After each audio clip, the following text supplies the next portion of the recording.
Hello,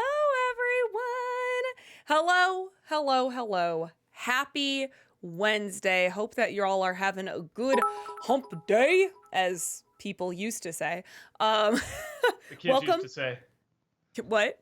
The kids used to say. Yes, as the kids used to say, but now we are no longer children. But you know Boomer! what? I feel like it was never heard never kids like say my that. age group who was saying it. It was always I my never did dad. either. Yeah, I never even heard the term. I think until I met you, actually. Oh, really? Hump day? My dad was I did not grow obsessed. up with that term. Yeah. No, I take it back. I think my wife said it a few times, but yeah, I did grow up with it. Yeah, it's because you're at the top of the week, and Mm. yeah, I don't know. My grandma used to always say it too, hump day. That's what she just would call Wednesday. I didn't even realize when I was younger that that was like a weird thing, or that people would think of inappropriate things. I mean, yeah, to me, hump meant something else, my age group. But yeah, I guess maybe it still does. I don't know. Anyway. Yeah. Anyway, maybe wow. people before us were just really dirty. Anyway. We really got off track there. Yeah. Hello, welcome. Y'all are flooding in the bit messages today. Yeah, I see we man, are holy like shit. level 4, I think, of this hype train. Level 4, level 5. Holy cow. Y'all are insane. Thank you so much. I'm gonna give us a little disclaimer before we get into the rules. We are experiencing some bad weather here in Chicago. In fact, right before we got on, we had the sirens going off for a hot second. There may be a possibility of a slight disturbance or like disconnection or something like that. Or even like if our phones tell us to seek shelter, we're gonna obviously end stream and seek shelter. But we're going to try to do our best, and if that does happen, I am going to copy all the bit messages that we do not read and put them in a document, so don't stress. We'll A, be safe, and B, I will copy your bit messages into a document so that you won't have to re-ask them at a different time, okay? Yeah, which, I mean, this used to be like tornado warnings, like, because, I mean, we used to get them all the time and nothing happened, but the past year or so, we've gotten one or two. So, yeah, we're definitely going to be safe. Well, when they say it now, it's like, this is probably a real one.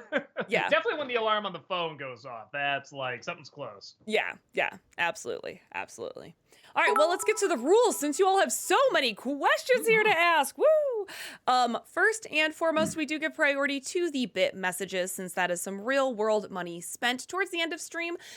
We do sometimes have time for highlighted messages, but do save your highlighting for the end of stream because if you highlight it now, I can't scroll up and check it out. Also, highlighting a question does not guarantee that we are going to see it or read it. Please do not repeat yourself over and over again in chat. You can get timed out or even banned if you're going to continuously do it. That kind of applies to the bit messages as well. Obviously, we've been live for 9 minutes and have already gotten to a level 5 hype train. So there is a list of questions. Sometimes we can get up to an hour to an hour and a half behind. Please be patient. It is very, very rare that we actually miss a bit message. Chances are you're just on the list and we will get to it. So no need to send it twice.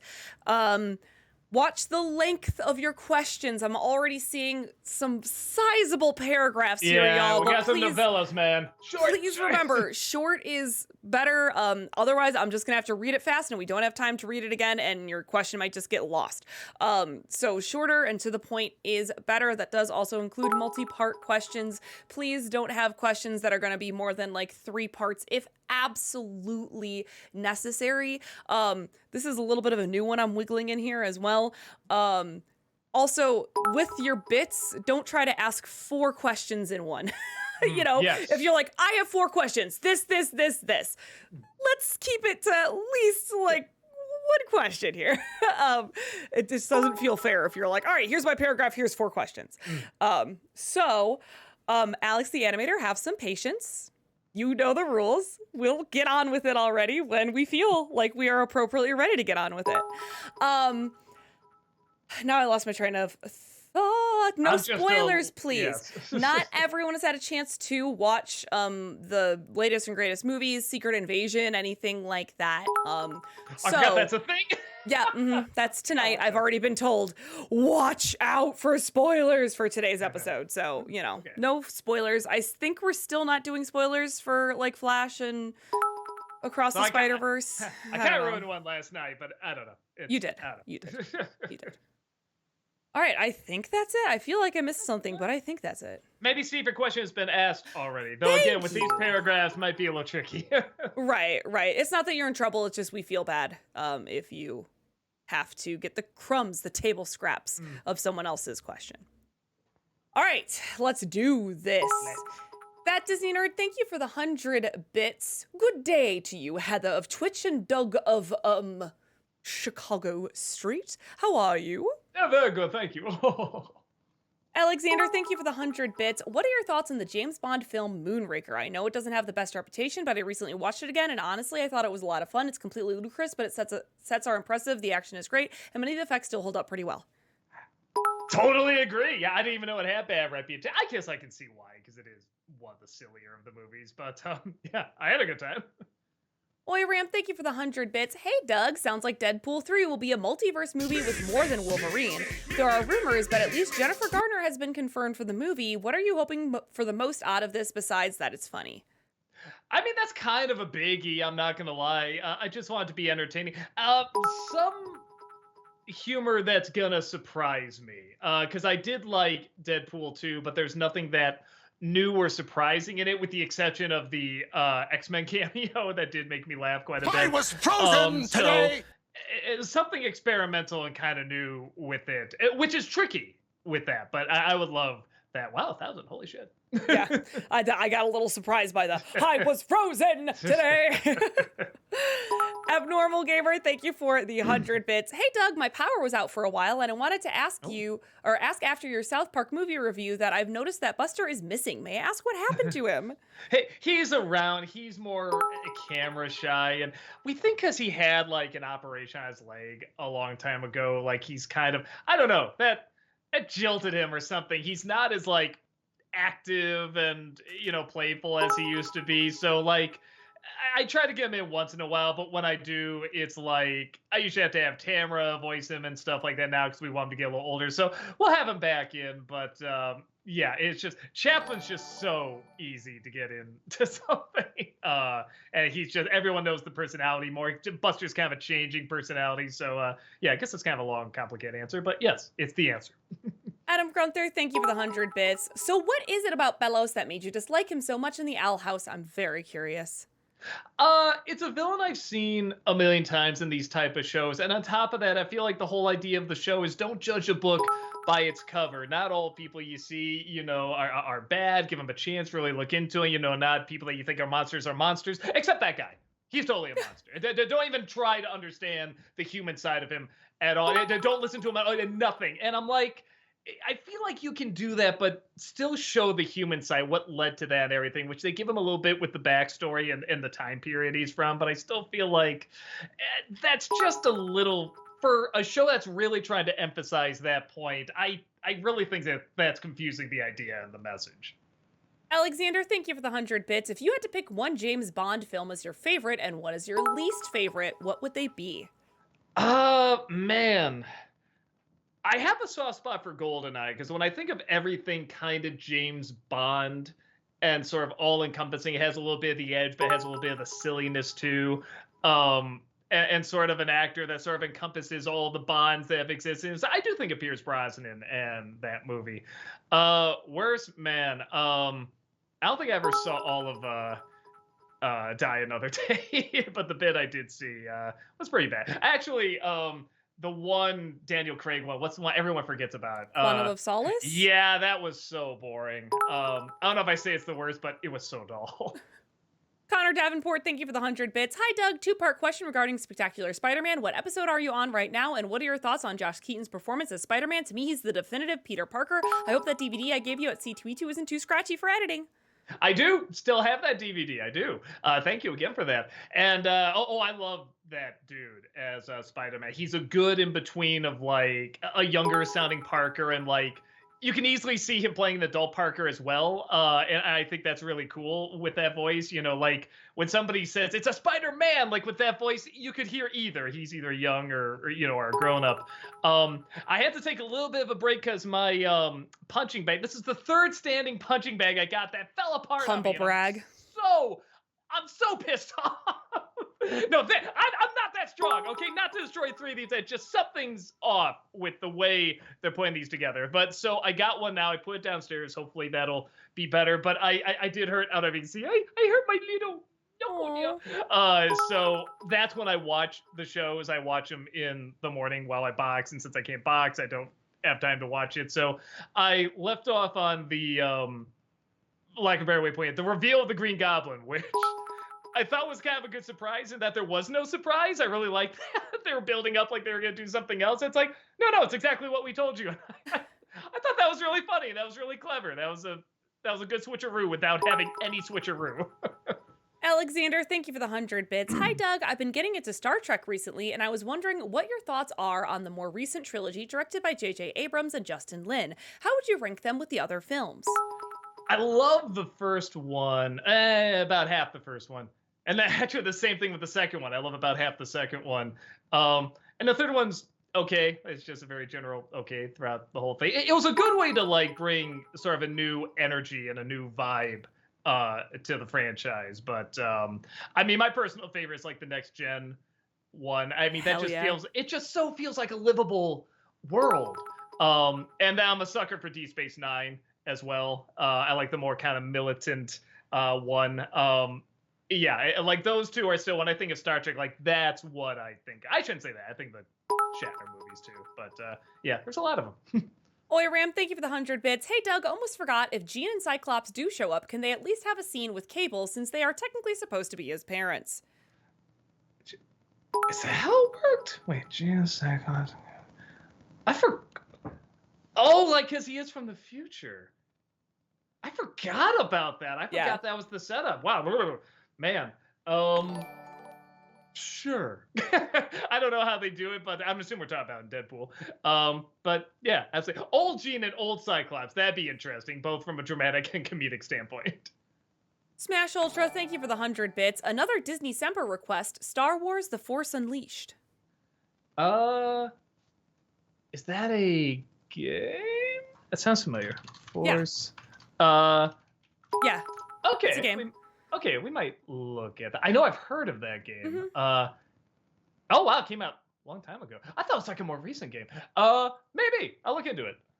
Abnormal Gamer, thank you for the 100 bits. Have you seen the anime Attack on Titan? Because I noticed you did a voiceover for Team 4 Star's Attack on Titan Abridged. I've only seen a little bit. And I like it. But it's another one of those I just haven't had time to get into it. I fucking love that intro, man. The theme song, I guess everybody does. But yeah, one of these days, that's another one next to like One Piece and Dragon Ball. Just one day I'll sit down and watch it all. But yeah, I just don't have the time now. I know, guys, thank you for the 100 bits. What do you think of the latest Hell of a Boss episodes? While I love the season 1 finale, the latest episode, season 2, episode 5, is the first one I legitimately don't like. I haven't seen it yet. I haven't seen, the season 1 finale or the latest one that just came out. So I'm intrigued. I'm intrigued to see what doesn't work about it. Again, I'm trying to catch up with Spectacular Spider-Man. But yeah, no, I do want to check that out. Adam Grunther, thank you for the 100 bits. Which Nickelodeon movie that you reviewed did you enjoy more, the SpongeBob movie or the Jimmy Neutron movie? Jimmy Neutron. That was just such a surprise, and it was just so imaginative and so charming. I couldn't believe how much I was really getting into that silly movie. Crimson Fox, thank you for the 100 bits. Since you're on a kick reviewing old comedies, will you look into reviewing my childhood favorite, The Stupids? A lot of people have requested that. I've never seen it, like a better way of putting it. It looks stupid. But I should probably give it a chance because a lot of people have requested it, but not in a good way. They want me to rip it apart. So I'm curious to check it out. Alexander, thank you for the 100 bits. I know I've mentioned the show before, but I truly cannot recommend Solar Opposites more. It's by some of the same people behind Rick and Morty. In my opinion, it's almost as good. It's less cynical and more and still hilarious, and the characters are super charming. It also has one of the most epic ongoing B-plots I've ever seen. I think you would love it. Maybe I'll give it another chance. I tried watching, I think, like the first 2 episodes, and it wasn't awful, but it wasn't grabbing me at all. Maybe I have to give it more of a chance. I'll try again at some point. I know, guys. Thank you for the 100 bits. So we all know about Hawkgirl, Guy Gardner / Green Lantern, and Mr. Terrific, but today it was announced that the bald dude from Barry will be playing Metamorpho. Why do I know that name, Metamorpho? I know, right? I'm thinking the same thing. I'm like, I know enough about DC. I should know this. Oh, okay. Oh, maybe I don't know who this is. I feel like I've heard the name, but now that I look at him, I'm like, I don't know who this is. Well, I mean, just looking at, there's literally a side by side of the two of them, and it looks perfect. I mean, looks just like the guy. So, sure, I'm down. Smash Ultra, thank you for the 100 bits. I watched Sleeping Beauty, and I think the 3 good fairies are comic reliefs. Oh yeah, but they're also like, in some ways, the main characters. Like, all the side characters in that movie are weirdly the main characters, and I'm kind of okay with that because the main characters are really boring and really bland. Yeah, that's a movie that totally relies on the artwork and the side characters. Crimson Fox, thank you for the 100 bits. Rocky Horror Picture Show musical review when? Probably never, man. That's a copyright music probably gets hit the most out of everything we review, which yes, we can fight in everything, but then we lose money from it and it destroys it in the algorithm and stuff like that. And it's just a huge loss whenever it happens. So if we do a musical, it has to be one that like we can only show little snippets of the song, like the tiniest little snippets. And with Rocky Horror, that's really tricky. Also, terrible confession. I like it. I don't love it. I get why people love it. I get it. I understand. When I first saw it, I didn't understand at all. And then when I went to like a screening, I'm like, okay, I get this now. Yeah, but yeah, if I'm gonna talk about a movie, especially if I'm gonna risk it getting hit by copyright claims and stuff like that, it's got to be something I love. Adam Grunther, thank you for the 100 bits. Any chance you'll do an NC for the original Aladdin? Yeah, I've thought about it. A lot of people have been saying like, oh, you gotta just go through the whole Disney Renaissance. And I'm like, I wasn't intending for it, but yeah, I might actually. My quick story, my 2-year-old niece right now is absolutely obsessed with Aladdin. She calls him Baladin to the point where she now refuses to wear a shirt and only wants to wear a shirt and vest and be Baladin all the time. Oh my God, adorable. I love that. It's very cute. Haunted Joker, thank you for the 100 bits. Hey, Haunted Joker here with a charity shout out. Today's charity is the Doug Walker Foundation. Hundreds of people grew up to talk about their childhoods on YouTube and try to make memes to achieve immortality. Please cheer 100 bits to keep them fed. It also helps prevent another CGI-heavy Indiana Jones movie. I mean, if you're going by box office, I don't think we have to worry about that. But thank you for the shout out. Very, very kind of you. CM Sully, thank you for the 100 bits. Hey everyone, Doug, you talk about Ratigan and Basil and not even reference the unresolved tension between the two. Actually, thinking on it, good job. I know there's a lot of jokes. I mean, 1 or 2 little jokes, but yeah, it was one of those where I just had to talk so much of what I legit really enjoyed about it. I couldn't fit in as many other jokes in there. So, but yeah, it's kind of what you said too. It's kind of very surface level. You can kind of see it. Yeah, you don't need me to call it out. I know it, guys. Thank you for the 100 bits. Will a review of Jonah Hex be in the future? Also, I'm guessing the next review is Superman 3? No. But good guess. No, I never saw it. I hear it's. I mean, God, when we did the tier list last night, we all saw it. It's like, did anybody see it? I think it was just Walter, and he was just like, "F, it's terrible." It was just Walter and me, yeah. Yeah. Oh, you saw it too. So, is there anything like, can you get laughs out of it, or is it just boring? Maybe you might be able to. I don't know. Might be worth it. All right, might give it a shot. Haunted Joker, thank you for the 100 bits. I just watched the video where y'all eat Batman cereal. Was that was your wife in it? I thought you said bye honey to someone. Maybe? In Batman cereal, though? Well, so it was at the studio. She would have had to have been there, like maybe dropping something off or something. I can't remember. I could just making a joke to someone too, like maybe just the branches bye honey or something like that. I legit don't remember. That Disney Nerd, thank you for the 100 bits. What do you think of Anthony Carrigan being cast as Metamorpho in Superman Legacy? I didn't know the character, but just seeing them side by side, I mean, he looks just like him. It sounds ideal. Job, thank you for the 100 bits. Hello, Channel Awesome. My Chihuahua, Little Peanut, says hello to Buster and Chaplin. Oh. That's so cute. Well, they're honored. Adam Grunther, thank you for the 100 bits. If you could bring only one character from Doom Patrol into James Gunn's DCU, played by the same actor from the show, who would it be?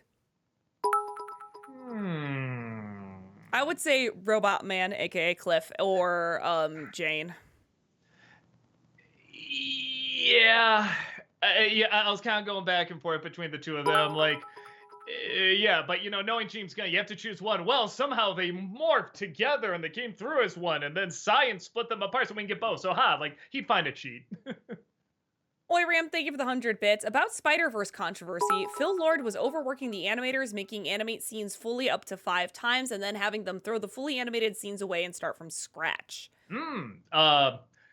I didn't know that. That sucks. On the plus side, looks amazing. I guess I don't want to say more of that, because no, we treat people good and everything, but I guess for a lack of a better way of putting it, it shows. Like, it really looks like they put all their time and energy into it. So, yeah, I don't know. Take for that what it's worth. So still treat people right, but yeah, at least the effort shows. Alex the Animator, thank you for the 100 bits. Hey there, Doug. You know about that Supergirl who was in the Flash movie because of how great she was as that hero. Do you think the actress who played her in the Flash play the character again in that new Supergirl movie James Gunn has in the works for his new DC universe? Even if it's not the same one from the Flash, after all, it did work for Ryan Reynolds as Deadpool. I mean, I like to see. I mean, here's the thing. I don't know shit about Supergirl. Honestly, when I saw her in the Flash, I'm like, she looks cool. I have no idea if this is based on like another version or anything, but I thought she brought a lot to the role. Not that there was a ton written around the character, but yeah, I love to see more with that actress in that role. And just the costume alone, I thought looked really, really cool. I know, guys, thank you for the 100 bits. How do you feel about movie scenes involving food, whether it be cooking or it just looking at it for an extended period of time? Oh my God.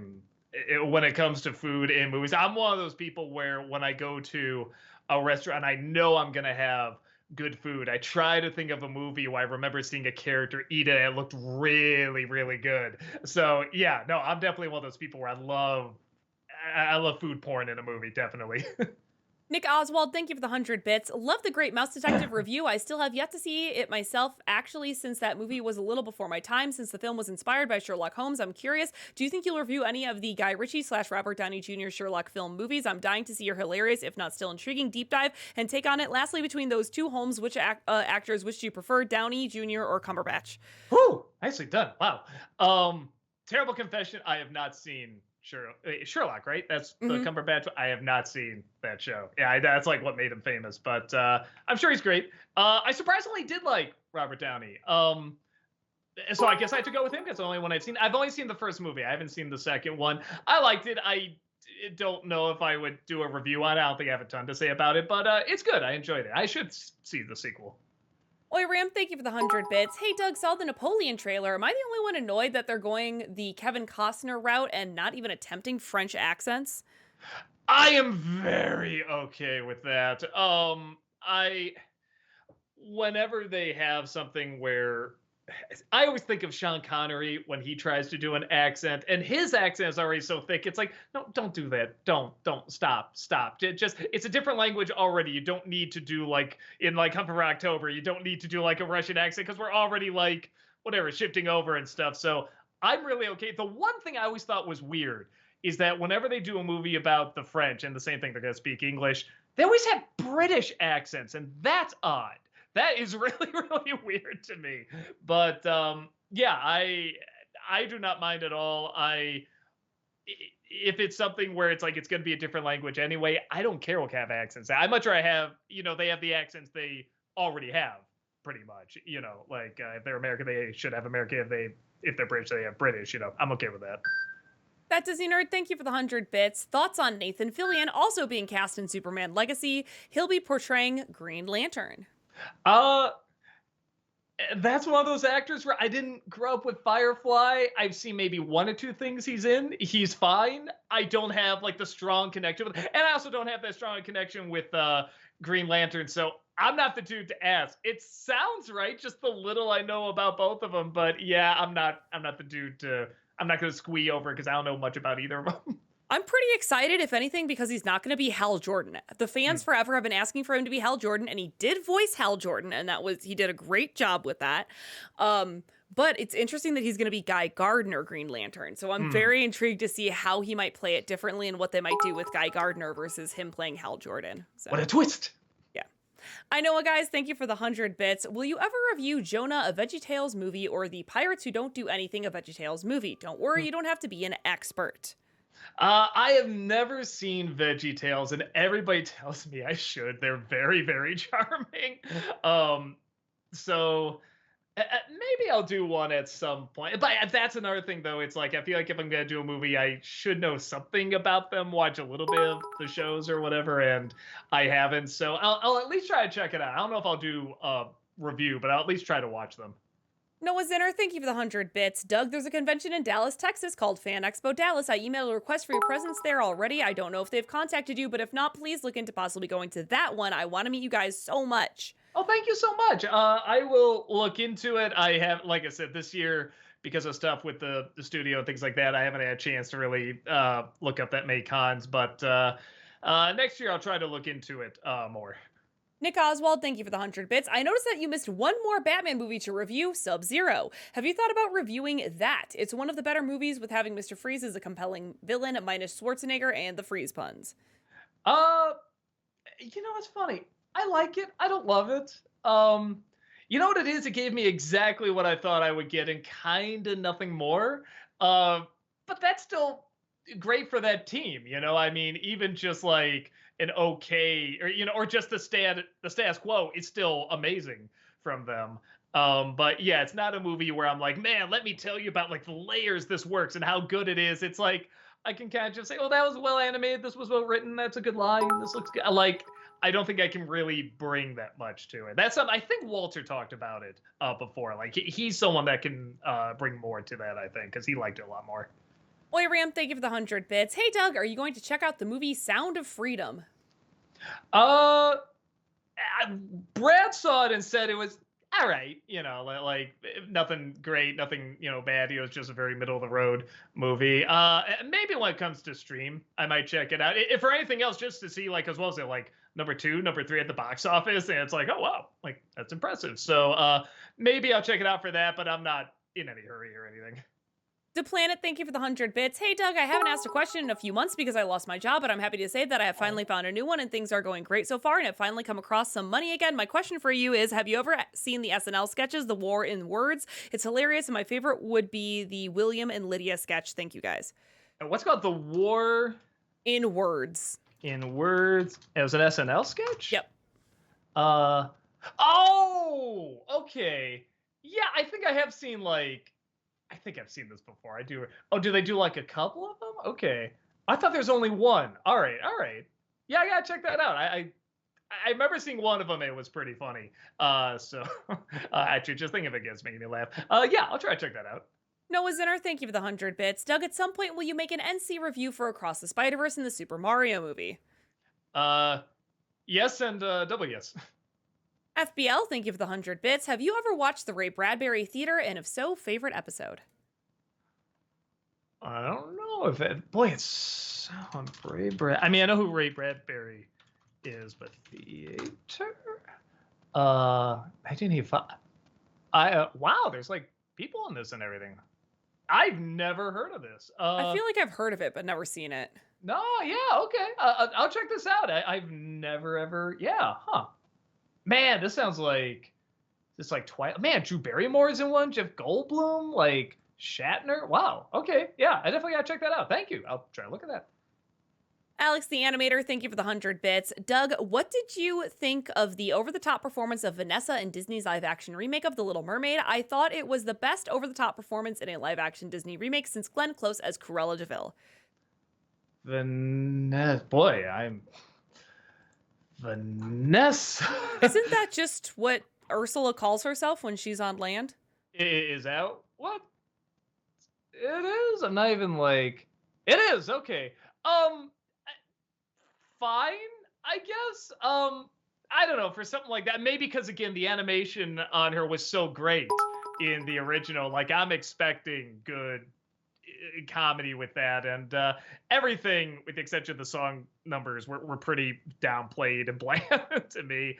But we have this amazing animated film to compare it to. So, I don't know. I'm sure she was fine. She wasn't, like, distractingly bad or anything. But, yeah, she didn't... When I watch it again, because I'm sure I'll do an NC review of it, I will try to pay more attention to it. Nick Oswald, thank you for the 100 bits. When are you going to review The Road to El Dorado? Knowing how much you've burned Tim Rice and Elton John's score / music in the past, I feel like this movie serves itself on a silver platter among all its other flaws. I could see you having a field day with this one. I didn't burn him that bad. I actually do like the songs. That was it tough to be a god? That is an earworm, man. That is hard. Get out of your head. What I like to do, I almost have like a mean trick, but I don't think I will. Because Rob hates that movie. And I don't really understand why. Like to me, it's a perfect middle of the road. Like it's okay. I don't know. Something fun for the kids, whatever. And he just really hates the movie. So it's one of those where I'd love to get like a first viewing of it just to see like where it comes from. I can see someone not getting into it, but like the passionate dislike kind of fascinates me. So I have it on the list, but I haven't gotten to it yet because I'm kind of waiting to see if I can do that and then just see the backlash because I know that has a real following. So that might be fun. FBL, thank you for the 100 bits. Can a movie ever be both predictable and good? Oh, yeah. Lots of times, honestly. I feel like a lot of movies I've seen recently have done that. Some of them are coming up, but like the new Mission Impossible, without giving away too much, there's a big scene. It's like, one of these people will die. Who will it be? And they try to play some tricks on who it'll be. And I'm just like, I know it's that person. Just from a storytelling perspective, it's got to be that person. And it still didn't bother me at all. It was still an interesting scene to see. The way I described a lot of that movie, I thought, was a little predictable, but wasn't bad. I said it's like going on a roller coaster and you can see what's coming. There's a loop, there's a corkscrew and everything, but it's still fun to go through. So that's kind of my thought, where something doesn't have to have like a million surprises. It just has to be entertaining and bring something new, something fun to it. Elite Gamer, thank you for that 11-month subscription. Welcome back. Appreciate that. And they say, wow, 11 months with this crazy bunch. Well, hello to you, Heather, and wait, 11-month subscription, bitch! Thank you for the many laughs. You guys are simply one of the greatest channels I know. Just curious, do you think they should give Spectacular Spider-Man a revival series to finish its story properly? And do you think you'll be watching Moon Girl afterwards? Oh, that's not a bad idea. I can write that down. That's not a bad show. I do want to see that show, and that'll give me a good excuse to watch it. I'm not even through season 1 yet, but from what I've seen, yeah, because I don't know if they go into him being an adult by the end of it. And I like to see that because, again, I think that voice actor can play him as an adult. And I want to see him grow up. That's always what I kind of love and hate whenever they do Spider-Man, starting him off so young, is that if they don't get to when he's a man, it feels like a letdown. It's like I've seen him in high school so many times. Even when it's done well, I'm like, but I want to see him as a man. That's what it's called. So just based on what I've seen so far, yeah, I'd love to see more.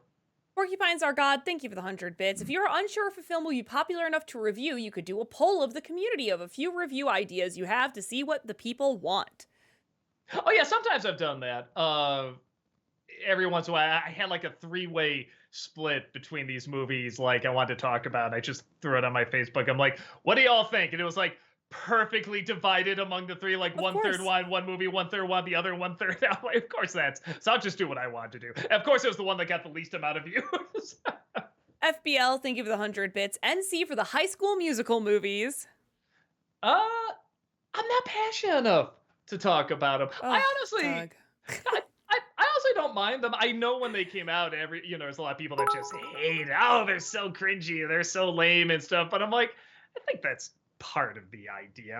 The first one I saw was the third one in the theater, and I was immediately like, this is intentional. It's supposed to be like this. And the third one's probably the one I like the most. I thought that was such an interesting thing to talk about. What do they do after high school? And it really went into the options they have and who do they want to stay with? Can they stay with it? Like stuff actual like high schoolers have to deal with, so I really respected that movie a lot for that. And the others I remember just liking like moments and maybe a song or two, but yeah, it wasn't bad, but it didn't grab me. Oiram, thank you for the 100 bits. Hey, Doug, you've criticized Dustin Hoffman's method acting from the past, but hasn't he mellowed down a lot since then? I mean, did you see the behind the scenes of I Heart Huckabees? He's the one trying to keep calm while David O. Russell and Miss Frizzle, I mean Lily Tomlin, yell their heads off at each other. So, I mean, because I've heard mixed things on those behind the scenes footage, because some people say, well, this is terrible seeing, these people shout at each other and stuff like that, director acting so unprofessional. But when you see the other people on the set laughing, and that great scene where he storms off the set and then comes in through the stage door to yell at Lily Tomlin, that's one of the funniest things I've ever seen. It feels planned. It almost feels like a planned comedic moment.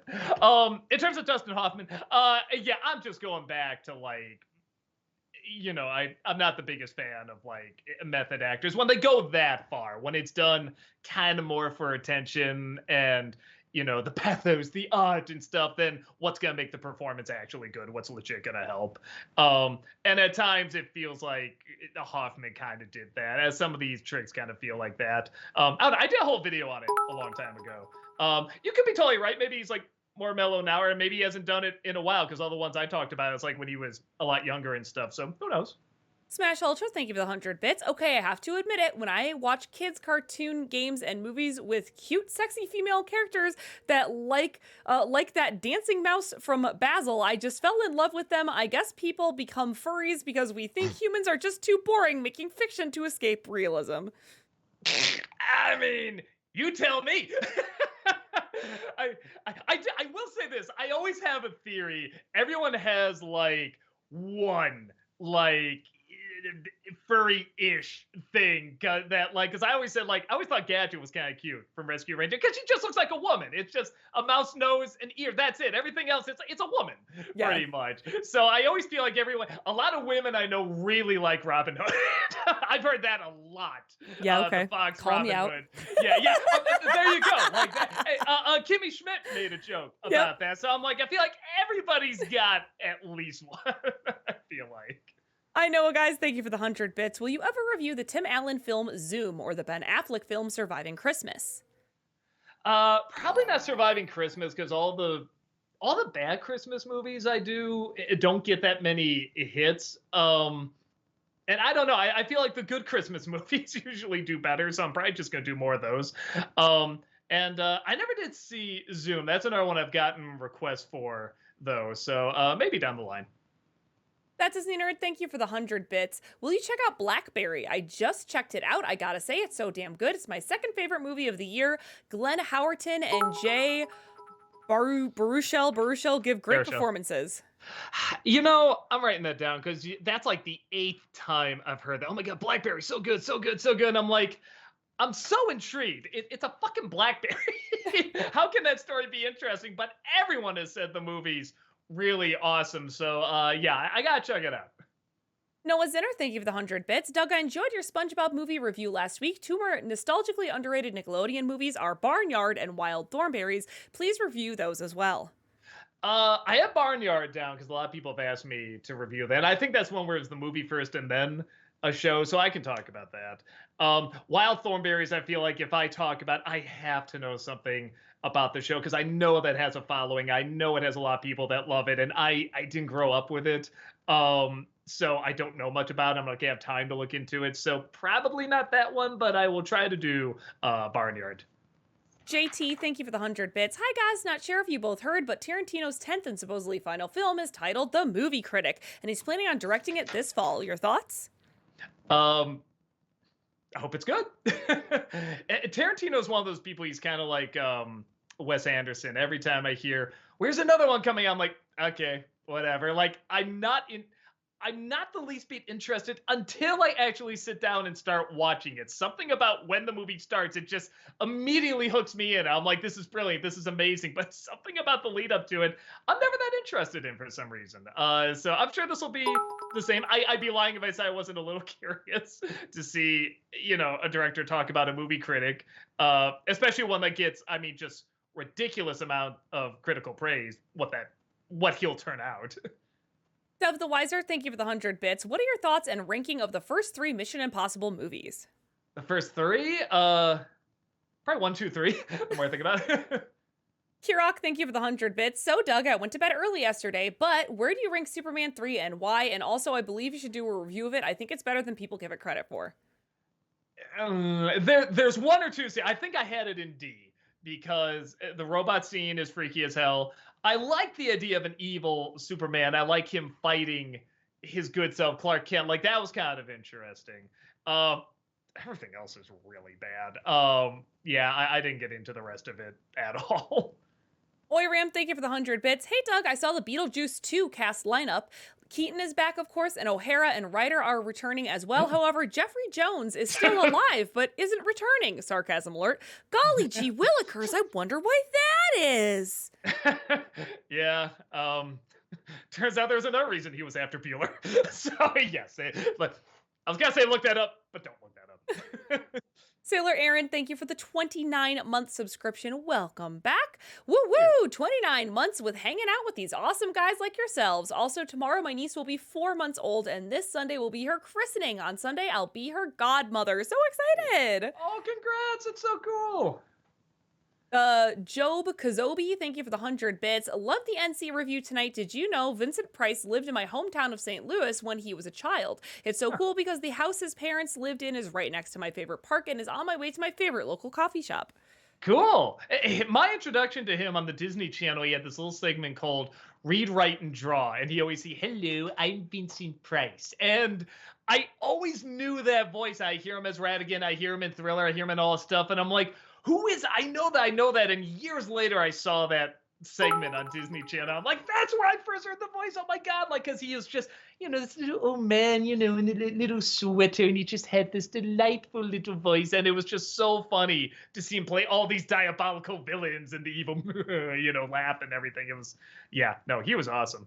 Maxman, thank you for the 1,000 bits. We really appreciate that. You. Thank you. Hey, Doug, just got done watching the latest NC. Fun fact, did you know that originally the 50th animated Disney film was going to be about Mickey Mouse going missing, and Minnie hires Basil to help find him, and they go through all 49 at that time Disney films to find him, and they didn't ever make it, and Tangled was made instead. Also, hint towards next week's NC.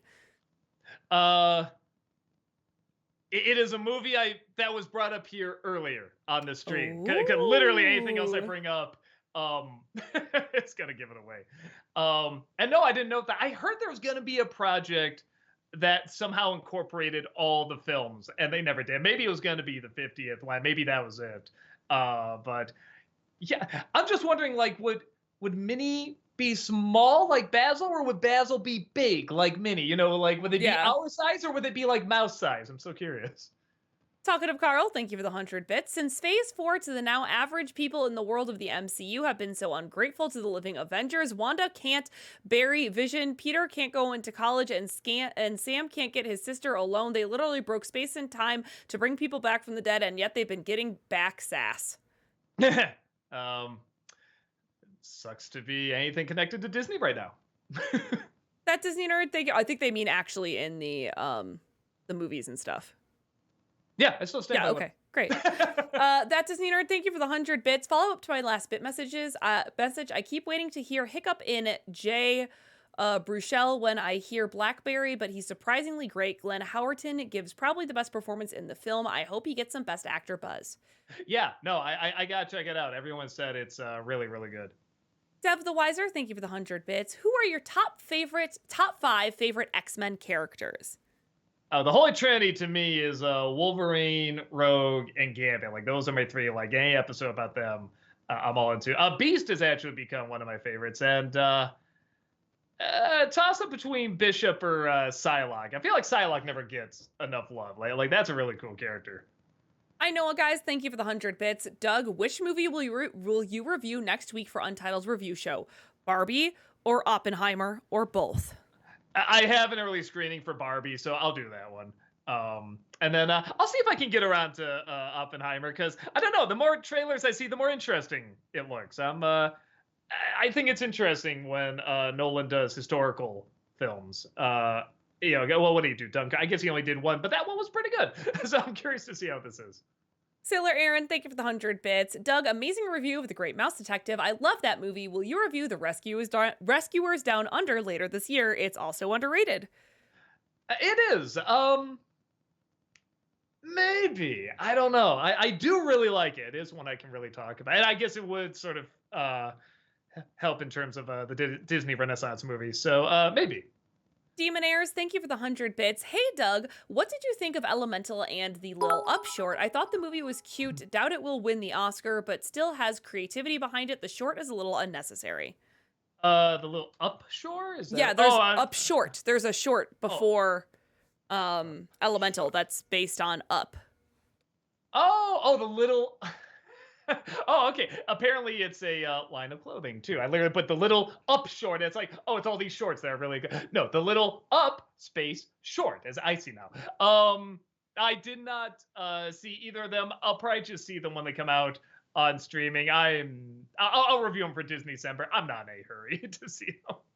Alexander, thank you for the 100 bits. Sorry to keep bringing these movies up, but have you watched Creed 3 or John Wick 4 yet? And if so, what are your thoughts? I did see Creed 3. I really liked it. I'm glad Michael B. Jordan could direct a really good film. It was great going into the fight and the build-up and everything. I was shocked.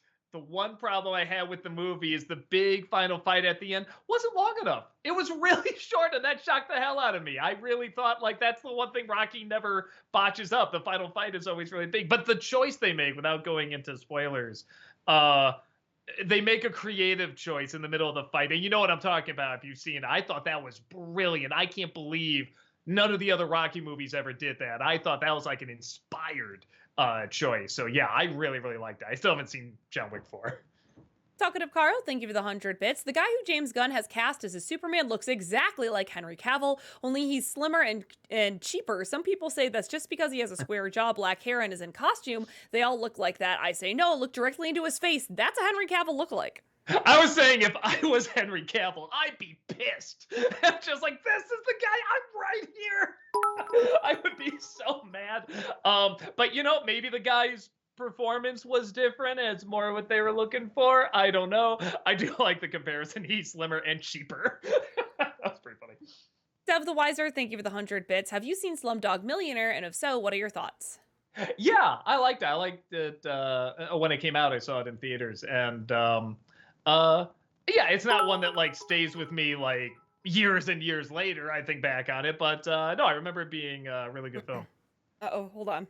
Oh. I swallowed water the wrong way. I got a cough. Oh, okay. Oh no. Oh, she muted it. Okay. I did. I muted. Yes. Noah Zitter, thank you for the 100 bits. Doug, I can see why you think Frank Highmore's performance on the spectrum looks gimmicky. However, autism is a spectrum, meaning there are a variety of people with different levels of severity and challenges, both big and small. So I don't see The Good Doctor as the autistic portrayal, just a portrayal. Oh no, definitely, absolutely. And it's hard to explain because I can't see that dude because that dude's a good actor. I can't see him going into that without doing research, maybe without hanging around, a person or several people, that they're about on the same. I don't know how you would put it, on the same point on the spectrum, if that's the terminology. But it's not just him. Something about the whole show in general, because it's an ABC show where everybody's gorgeous. It's just another kind of medical drama, which are already kind of exploitive and silly in many respects. And having that at the center of it, it feels exploitive in a way that, I'll be honest, I can't 100% explain why. And that's one of the reasons I do like to have a conversation about, because I'm like, is anyone else feeling this? I have talked to a few people on the spectrum about it, and the ones I've talked to kind of have that same feeling. They're like, yeah, it feels gimmicky. It doesn't feel genuine. It doesn't feel authentic. And I'm not saying that he isn't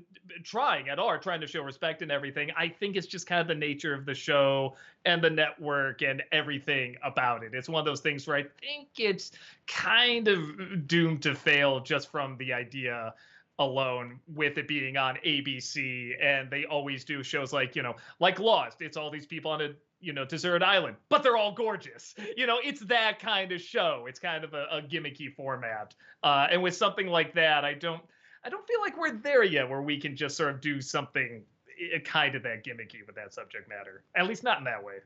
Kirok, thank you for the 100 bits. Also, Doug, why do you believe Batman Forever is better than Batman and Robin? At least Batman and Robin was attempting to do Adam West style. What is better about Batman Forever? Well, first of all, I feel like it is at least trying to have some dramatic moments and some interesting ideas. It sounds so weird, but the whole thing about the Riddler's invention, stealing information from people while they're being entertained and sort of stealing it from their minds and stuff like that, that was so bizarrely ahead of its time. I remember when the movie came out, everyone's like, yeah, what was that about? That was weird. That was the little green stuff going from the brain and everything. But like, it weirdly kind of predicted the future in a very clever way that we've seen constantly with stuff online. So I thought all that was very interesting. And I did like the way they handled Robin for the most part. Like, he's way too old, but I thought the way they handled the story was pretty good. FBL, thank you for the 100 bits. NC for Oz the Great and Powerful. Maybe. That might be interesting to talk about. I have talked about it before, but not like the whole movie, just sort of like the casting choices and stuff. So that might be something. Yeah, I'll look into that. Smash Ultra, thank you for the 100 bits. I remember Billy and Mandy's Big Boogie Adventure, the movie trailer that's a parody of Head On, Apply Directly to the Forehead, Head On, Apply Directly to the Forehead, Head On, Apply Directly to the Forehead, etc. Thank you. It just goes on for like 10 more minutes. I did not know that. Now I know. Thank you. FBL, thank you for the 100 bits. Thoughts on the Kentucky Fried Movie? I mean, I love it, but I also saw it at a kind of an impressionable moment in my life. I was in high school. I think I was like a freshman in high school, which is kind of like both the best and worst time to show it to a teenage boy. But yeah, I like it. It was one of those naughty movies that, like, you know, you pass around to friends and be like, don't tell your folks you're watching this, you know, kind of thing. And it came out in like, I think, the late 70s or early 80s or something. So yeah, I got a soft spot for it. FBL, thank you for the 100 bits. Favorite found footage movie? I found Chaplin, and there's footage of it now. Is that Chaplin. I really like Paranormal Activity 2. I really think that's like a very well done movie. It's very underrated. And the others usually have something good in it too, but that one I just thought was so solid and so well handled and put together, and legit scary. I thought it was a legit scary movie. FBL, thank you for the 100 bits. Thoughts on the Wonka trailer?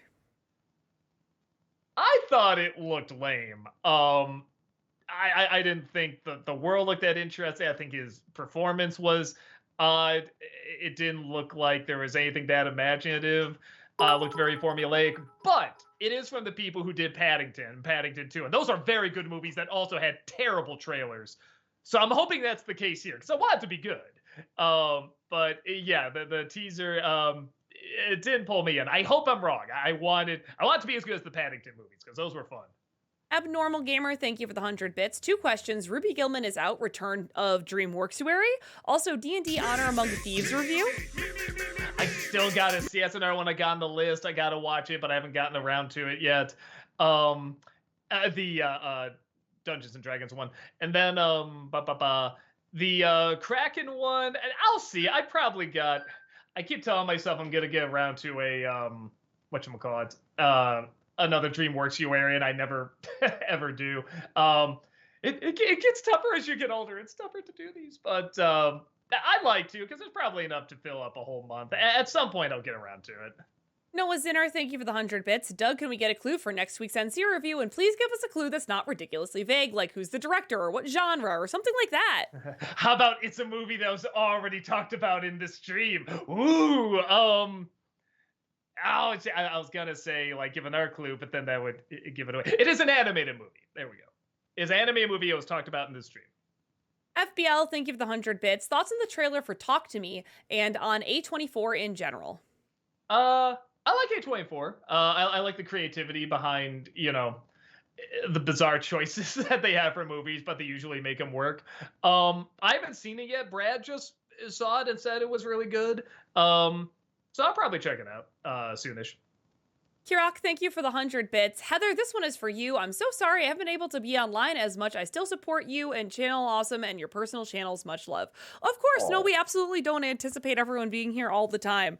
Well, she does. So we're glad that you're back and just hanging out with us. Yeah, thank you so much. Sailor Aaron, thank you for the 100 bits. I recently rewatched The Rescuers Down Under. I watched both of those movies back to back when I was a kid. I really love the animation from both George C. Scott as McLach and John Candy as John Candy as Wilbur really are great, as well as the returning cast. Yeah, no, that's one of those where it's like, The Rescuers is a cute little movie, whatever, and then for whatever reason they just threw like a ton of money and effort into the sequel, and it's like one of the most impressive like Disney sequels ever made, and like it's got a little bit of a following, but still not enough. That eagle scene still unbelievable to me. FBL, thank you for the 100 bits.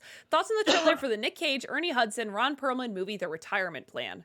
Yeah, it's weird. It's like Cage is almost back to that point in his career where he's just turning out movie after movie after movie, but they seem like movies he wants to do. I don't know. I feel like Cage-ploitation is going to be a thing, because I feel like all these movies are exploiting that Nick Cage is in them, acting like Nick Cage, but in a good way, because it looks like he's having fun and he's aware of it and everybody's aware of it. I thought it looked like fun. Talkative Carl, thank you for the 100 bits. Heather, want to know when you really have made it in the fandom? Next time you're at a con and a fan begs you to step on them. Mark my words, it's coming. If I wanted that, I would just wear my Lady Dimitrescu cosplay to a convention. With stilts. Yes. Sailor Aaron, thank you for the 100 bits. Also, may we have a hint for next week's review/editorial? It is an anime film, and it was talked about in this stream. Orlando Garcia, thank you for the 100 bits. So what was up with the 80s and mice in movies? Great Mouse Detective, Secret of Nim, American Tail, The Witches. Was there this big wave of rodent sympathizers or something? Yeah, and Rescuers Down Under, if you didn't say that. Or I guess that might have been 90 by that point. Anyway, yeah, I don't know. There were a lot of them.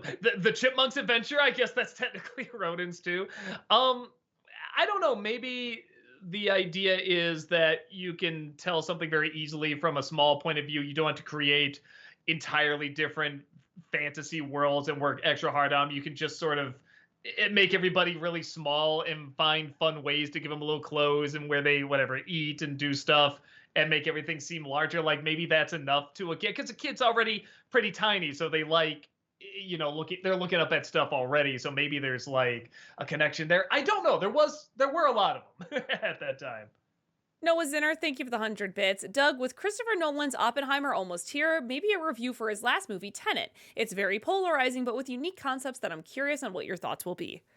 At some point, I'll check it out, but I'm in no rush. And most of the people who've seen it have just been like, yeah, it's Nolan at his Nolaniest, and not necessarily in a good way, like some good ways.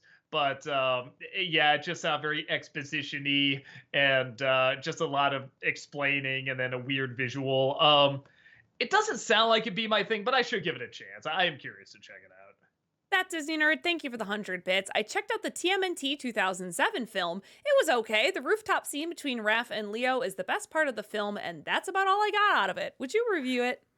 I did. And it's funny because so many people want me to review it, and I did. And I thought, because at the time I did nothing but like negative reviews, very few positive reviews. And I reviewed, I said, I don't know, I actually didn't think it was that bad. I thought it was okay. And people were pissed I didn't love it. And I'm just like, no, wait a minute, I thought you wanted me to rip into this.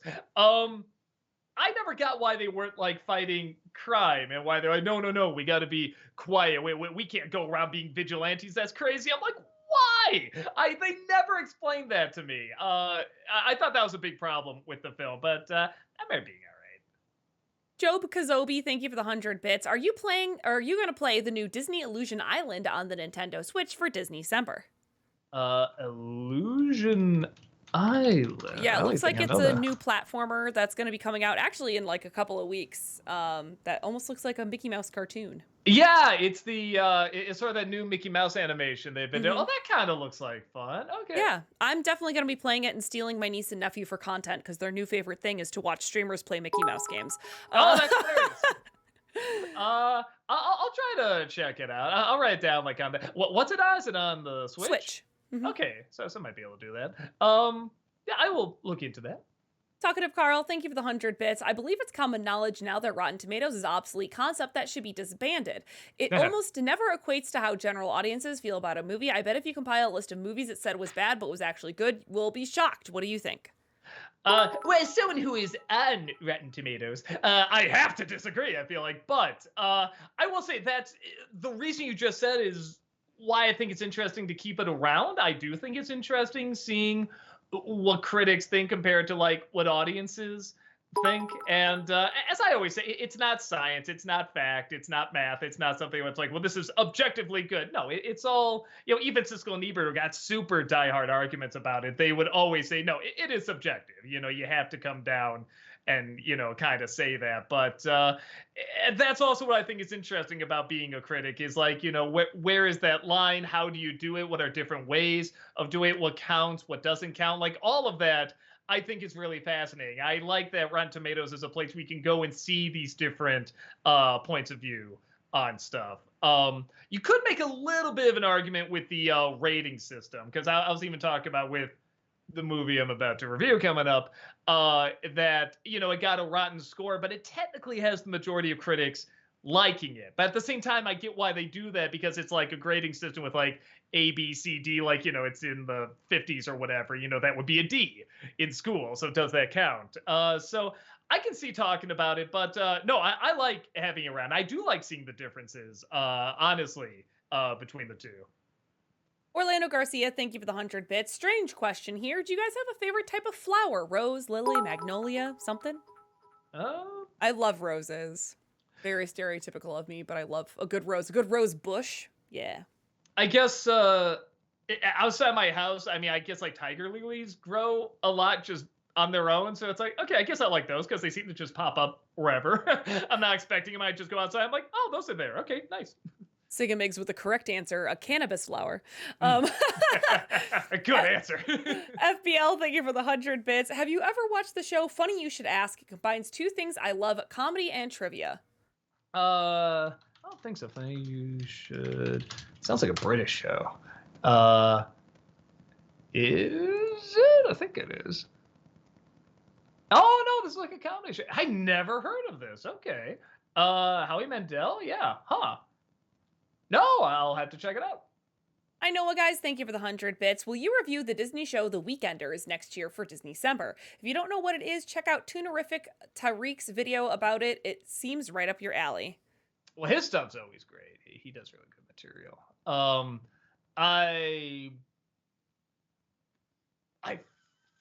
feel like I might have seen his video on this, actually. Because I didn't know what it was until I looked it up.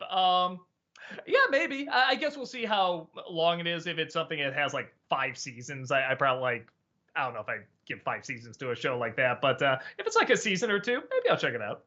Sailor Aaron, thank you for the 150 bits. Hey, Doug, since you're on Spectacular Spider-Man, what are your thoughts on one of your favorite villains, Eddie Brock / Venom? To me, Ben Diskin is one of my favorite voice actors, and this is my favorite Eddie Brock / Venom portrayal. So I haven't got to the Venom part yet. I think I'm about to. They just discovered the black goo and everything. But I was really fascinated with the idea of making him a friend and to Parker. And it weirdly works. So many of the choices they make in this weirdly help it out and make it stand out and unique and everything. And yeah, so far I really like it. I was shocked actually how much I was liking him as his pal. And again, it makes me wonder like, oh man, where's that going to go when he becomes Venom and everything? So yeah, I'm excited to see. Nick Oswald, thank you for the 100 bits. Have you considered reviewing J.J. Abrams' Super 8? I feel like it's a movie full of nostalgia and winks to old 70s and 80s movies, namely old Spielberg movies, and I'm not sure if that was something that would eat at you in a bad way or not, and I could see that being a fun review for you. I don't know if I'll review it because I don't have a ton to say about it, but it is good. And it's funny because before Stranger Things came out, everybody would say, Stranger Things, what is that? Oh, it's like Super 8. You saw that movie, Super 8, the J.J. Abrams? Yeah, it's like that. It's like that. Now it's the other way around. People are like, what's Super 8? Oh, it's like Stranger Things, because that really took off. So yeah, if you kind of want to see where that, I don't want to say where the origins came from, but it must have been an influence. I feel like Super 8 is great. And then them showing the film that they make at the end, that was like that was my favorite part of the movie. Like the credits were my favorite part, just showing the film they made. Fishy Flavor, thank you for the 100 bits. Will you review the new movie Asteroid City? I'm curious to see what you think of it. I wasn't a big fan of Wes Anderson's work personally. It seems a little all over the place for me and weirdly paced, but I wanted to see what you thought. I haven't seen it yet. It's probably another one I'll stream. I'm not really in a rush to see it on the big screen, but I think I've seen all his other movies, so I should, or most of them. And that one looked interesting, so I'll check it out. That Disney Nerd, thank you for the 100 bits. If you ever review the 1992 Aladdin, I can totally see you doing a little dance and singing along to those songs, since you said it's impossible not to sing those songs. Did I say that? I'm one of those people where I'm always like, if I say it, I mean like as an expression, because they always have like, play this and don't sing. If you sing, you lose. And I'm just like, well, no, really, anyone can do that. Like it's not, I feel like it's not that hard, but I don't know why I'm taking that so seriously. Yeah, I feel like that's probably a good movie to talk about. That was the perfect age to see that movie when it came out, and yeah, I still remember like being in the theater and just those colors, especially, just leaping out at you, and the comedy in that movie. Like we never really saw comedy like that in a Disney film, or really like even an animated film at that time. So yeah, it was very, very cool. That Disney Nerd is clarifying that you said it while you were playing the Aladdin game. Gotcha. Okay. Yeah. All right. Well, if I'm required to, I don't have to. But if I'm playing a game, oh yeah, I'm gonna sing along to that. Max Man, thank you for the 100 bits. Thought I'd ask, but future NC for the 2023 Haunted Mansion movie? I'll do a Disney December of it. That's another one where I was looking at, like the movies coming out. I'm just like, I don't know if I want to do an Untitled review show for that. I'll just do a Disney December. It looks very boring. It looks very bland to me. Again, I hope I'm wrong because I love the Haunted Mansion, but yeah, I don't know. Why don't they make it about the ghosts? Like, I think that'd be really, I'd love to see like an animated movie, like just Disney do an animated movie on the Haunted Mansion, and it's following the ghosts. They always follow the people being haunted by the ghost. Why don't they follow the ghosts? They have so many cool personalities. You can learn the history of them and everything. And I don't know. I feel like that's a real missed opportunity. I know, guys. Thank you for the 100 bits. You know when you'll review Muppets from Space? I have it on the list. Hey, was that one? There's one that was really tough to find, and maybe that was it. I never have seen it, and people have asked for it. No, there's some. But they're rare. Okay. The DVDs of it are kind of hard to come by. I will try my best, but I cannot guarantee anything. Orlando Garcia, thank you for the 100 bits, and I'm guaranteeing I'm going to mess up some of these names. So, Lil Uzi Vert did a cover of System of a Down's Chop Suey. It ruined my week. Avoid it like the plague, Doug and Heather. I mean, I'm all for different interpretations and adding your own flavor to masterpieces to make something special, but no. Frontman Serge Tankian gave his blessing to Uzi Vert. I wouldn't at all. You're talking to the wrong person, because I have a weird thing. I'm not saying I'm right at all. I have a real diehard disinterest in cover songs. I'm one of those people where people say, well, why remake something if it's already perfect? And I can say, we can do a new spin on it, a new point of view and stuff. I'm like that with songs. Like a cover song has to be spectacular in order for me to even say, that's good. Like Whitney Houston's I'll Always Love You, something like that. Like it has to just be like mind blowing in order for me to say, yeah, that's good. So I would probably agree with you. Alexander, thank you for the 100 bits. Top 3 Timothy Dalton performances. I mean, I gotta say Hot Fuzz. I loved him in Hot Fuzz. I do really like him as James Bond. I thought he did a really good job giving his own spin on it, kind of almost predicting where that character would go, in my opinion. Because Daniel Craig, I feel that is kind of the direction it went. And I don't know, The Rocketeer, he was fun in that. Talkative Carl, thank you for the 100 bits. Doug, if I can recommend any Yu-Gi-Oh episode for you to check out, watch the 3-parter called The Master of Magicians. You'll love it. Both duelists are strapped to a while buzzsaws cut off their legs of the losers. Whoa, okay. Interesting. I'm intrigued.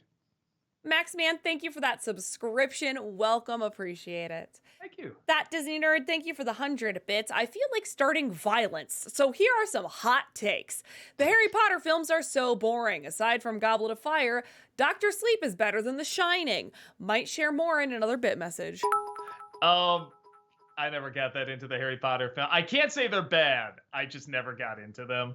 I can see why someone would like Doctor Sleep more than The Shining. I don't.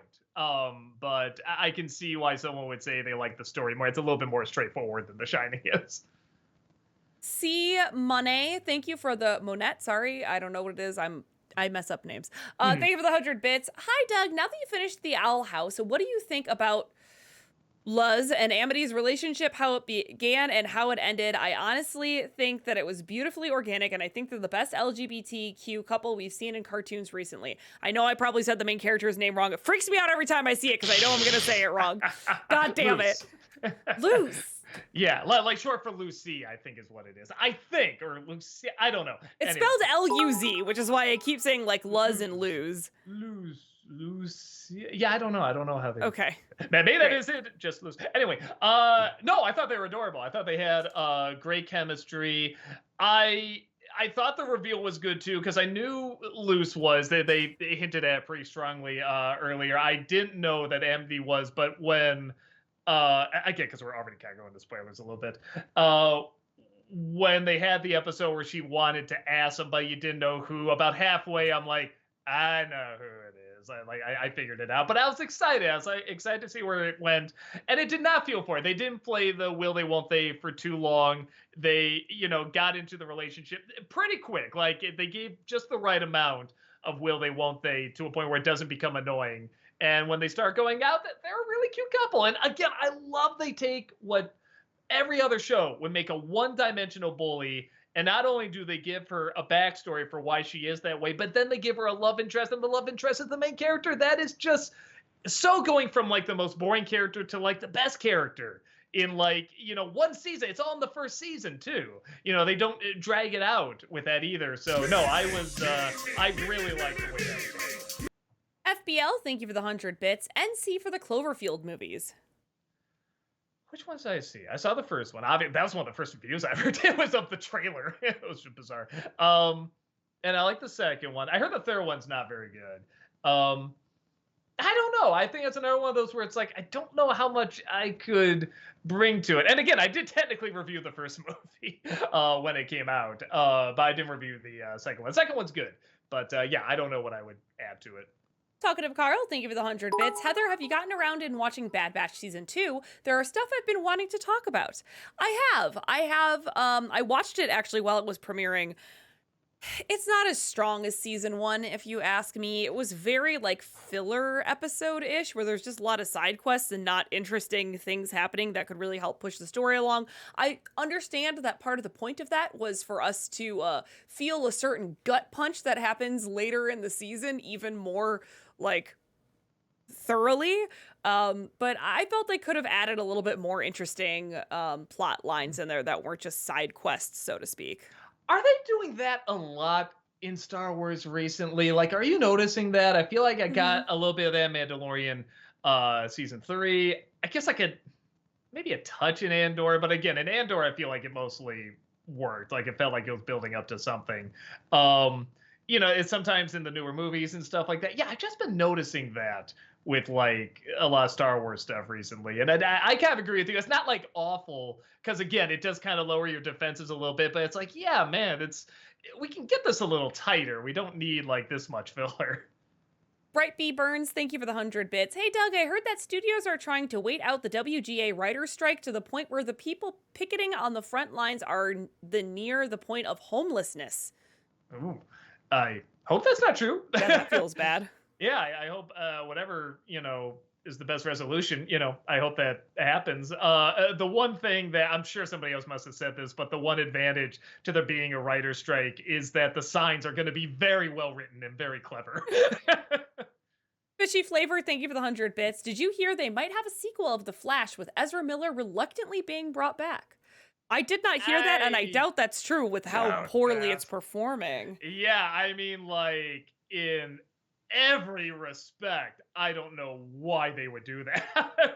I mean, even, God, starting the DCU all over again with how well it performed, obviously, Ezra Miller's issues and stuff like that. I mean, it's like, why would anyone do that? Pet Projects, thank you for the 100 bits. Just watched your Great Mouse Detective video. That's my favorite Disney animated film, actually. I wanted to ask you, since you're a fan of the Muppets, what are your thoughts on Muppets from Space, as it seems to be a fairly divisive film amongst fans? I haven't seen it. I just remember it got panned when it came out. It didn't look good to me, so I didn't see it. And I get requests for it a lot. And yeah, I don't know. I got to find it on DVD so I can finally get a review of it. I don't think I wrote that down. I'm going to do that. CM Sully, thank you for the 100 bits. Guys, Home Depot just announced that they're going to sell a 13-foot Jack Skellington Halloween decoration that sings and is animated while singing. I might be in trouble. Well, wait until you see it, though, because there's a lot of times where, it sounds good, but then when you see it actually do its thing, it's not always what it's cracked up to be.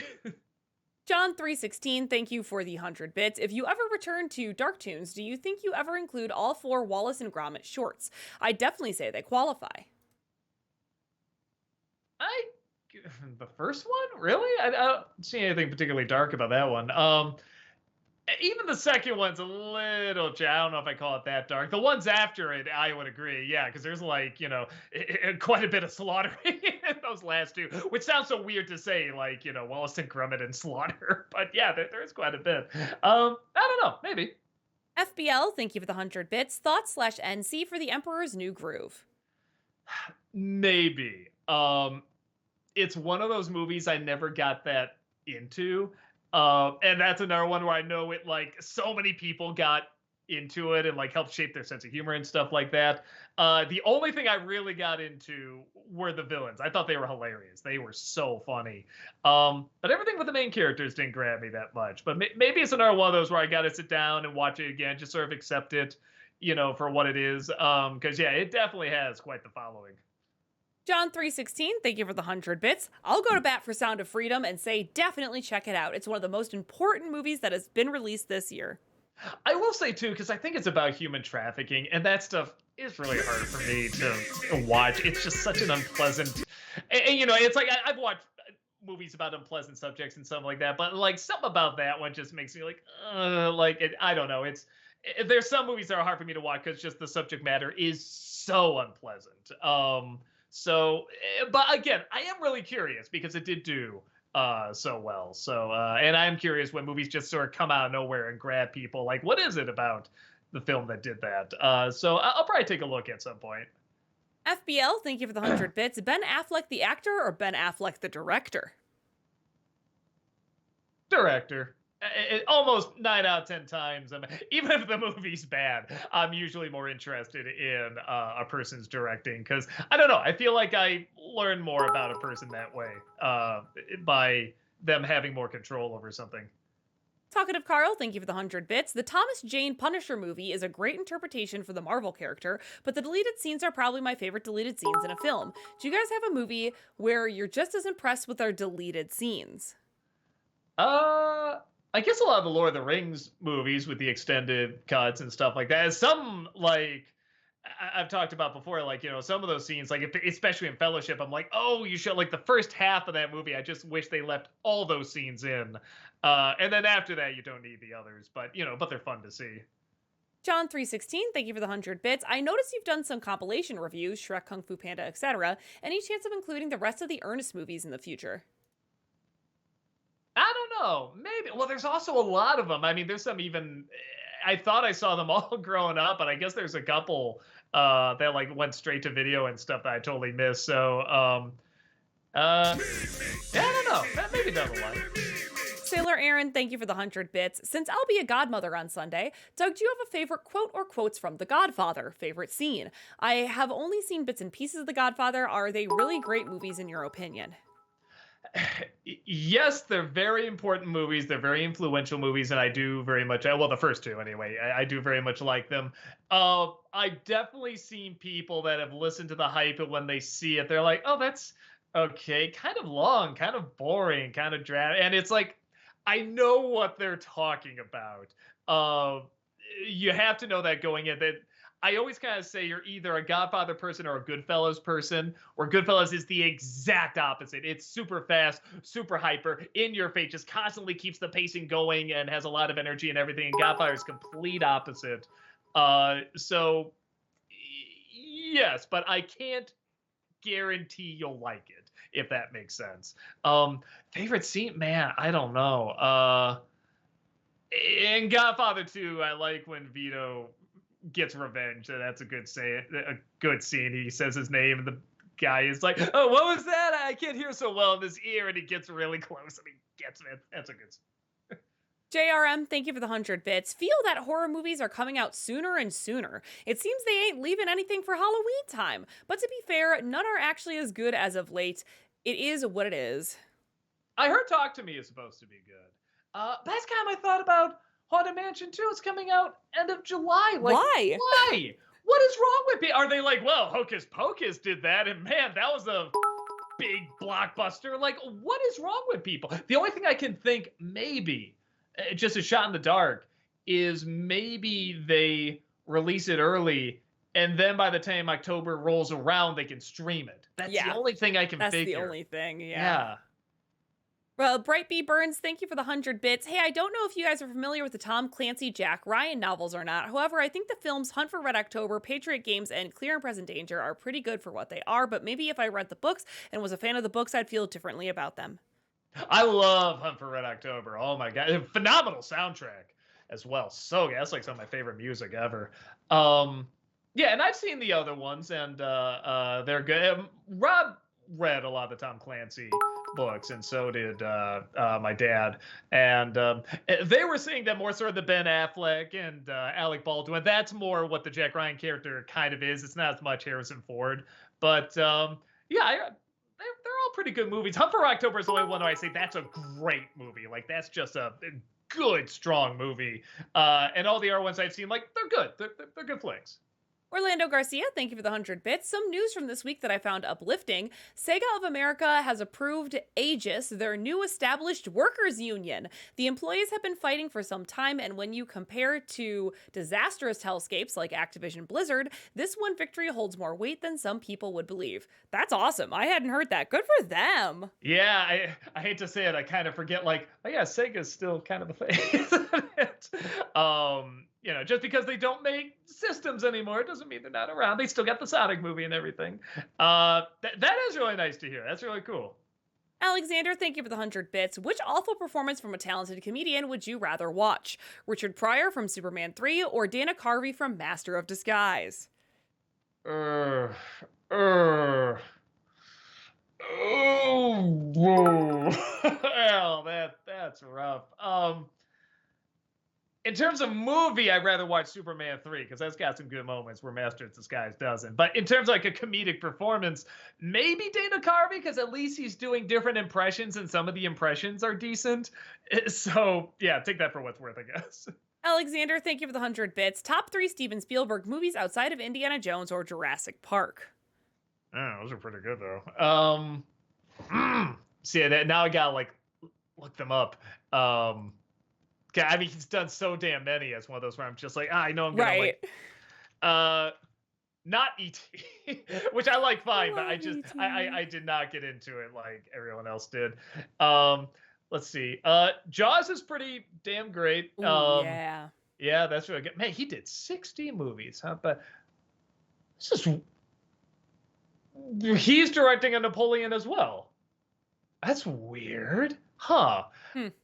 Fascinating. Oh, I still gotta see Fablemans too. I actually did really like West Side Story. It's so good. I was really shocked how much I liked it. But yeah, is that gonna be like one of my favorite ones? Might be. I got a soft spot for Hook. Close Encounters is pretty great too. Yeah, man. Actually, a lot of stuff before that is TV. Huh, that's kind of funny. Oh, and Duel is phenomenal. Of course, Duel. Oh my god, that movie's great. Yeah, there you go. There's a fair amount there. Adam Gunther, thank you for the 100 bits. What do you think of the main opponent, Dame, in Creed 3? Oh, he was great. That's another one of those actors where he's kind of like Pedro Pascal, where it's like he's not changing anything with like, you know, his face or makeup or anything like that, but I just see an entirely different person each time. No, I thought he did a great job in that movie. Adam Gunther, thank you for the 100 bits. Were you bothered by Rocky's absence in Creed 3? No. I guess I should have seen that coming, and I guess I wasn't like. It's weird. I was more concerned about Michael B. Jordan being a good director because he produced a movie that wasn't that great called Kin, and it's such a cool setup, but it was not a good flick. So I was kind of like, oh, I hope he's a better director, and he was, and especially being the star, and he has to keep fit and know all the fight moves and everything. He did it all great. So yeah, and I'm not gonna pretend like if Stallone was in there, I'm gonna be like, no, keep him out. Of course, I'm gonna want to see Stallone, in there. But he isn't needed, and that's nice. I like these movies can hold their own and take it in a similar direction as the Rocky movies, but they are Creed movies now. Rocky is not needed, and of course he'll be missed, but it is reassuring to see. Alexander, thank you for the 100 bits. Where would you rank Creed 3 with the other Rocky films? Man, Rocky 1 and 2 are my personal favorite. I'd just say Creed 2 after that is probably my favorite after that.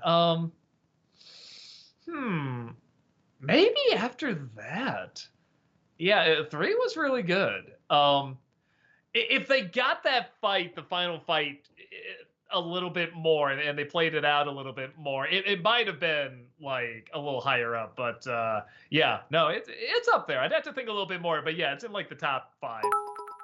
John 316, thank you for the 100 bits. Your hot take on something. I, for one, have a hard time understanding cinema. The Avengers movies are beloved for the most part, but Martin Scorsese says they don't qualify as cinema.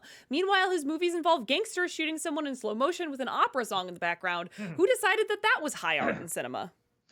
I mean, nobody does, really. I mean, that's always the dirty little secret, that filmmakers, critics, all that stuff is that we try to act like, no, there is a science to this. There's a hierarchy, and only us sophisticates can know. And there really isn't. There is definitely moments where something can get stronger as time goes on, or weaker. Certainly. And a lot of it depends on how much the movie can really reflect the audience, can reflect life, the lasting power of it, the technique. And that is, subjective. It is. But there are times where a lot more people will agree on something, or certain folks from certain backgrounds or whatever will agree on something. And sort of the idea is the bigger, the more majority of people you can get on your side, that's more kind of seen as cinema and classic and important and stuff like that. And you'll see certain tropes and reoccurring themes and ideas keep coming back into play. But there really is no one book, that says this is cinema, this is not.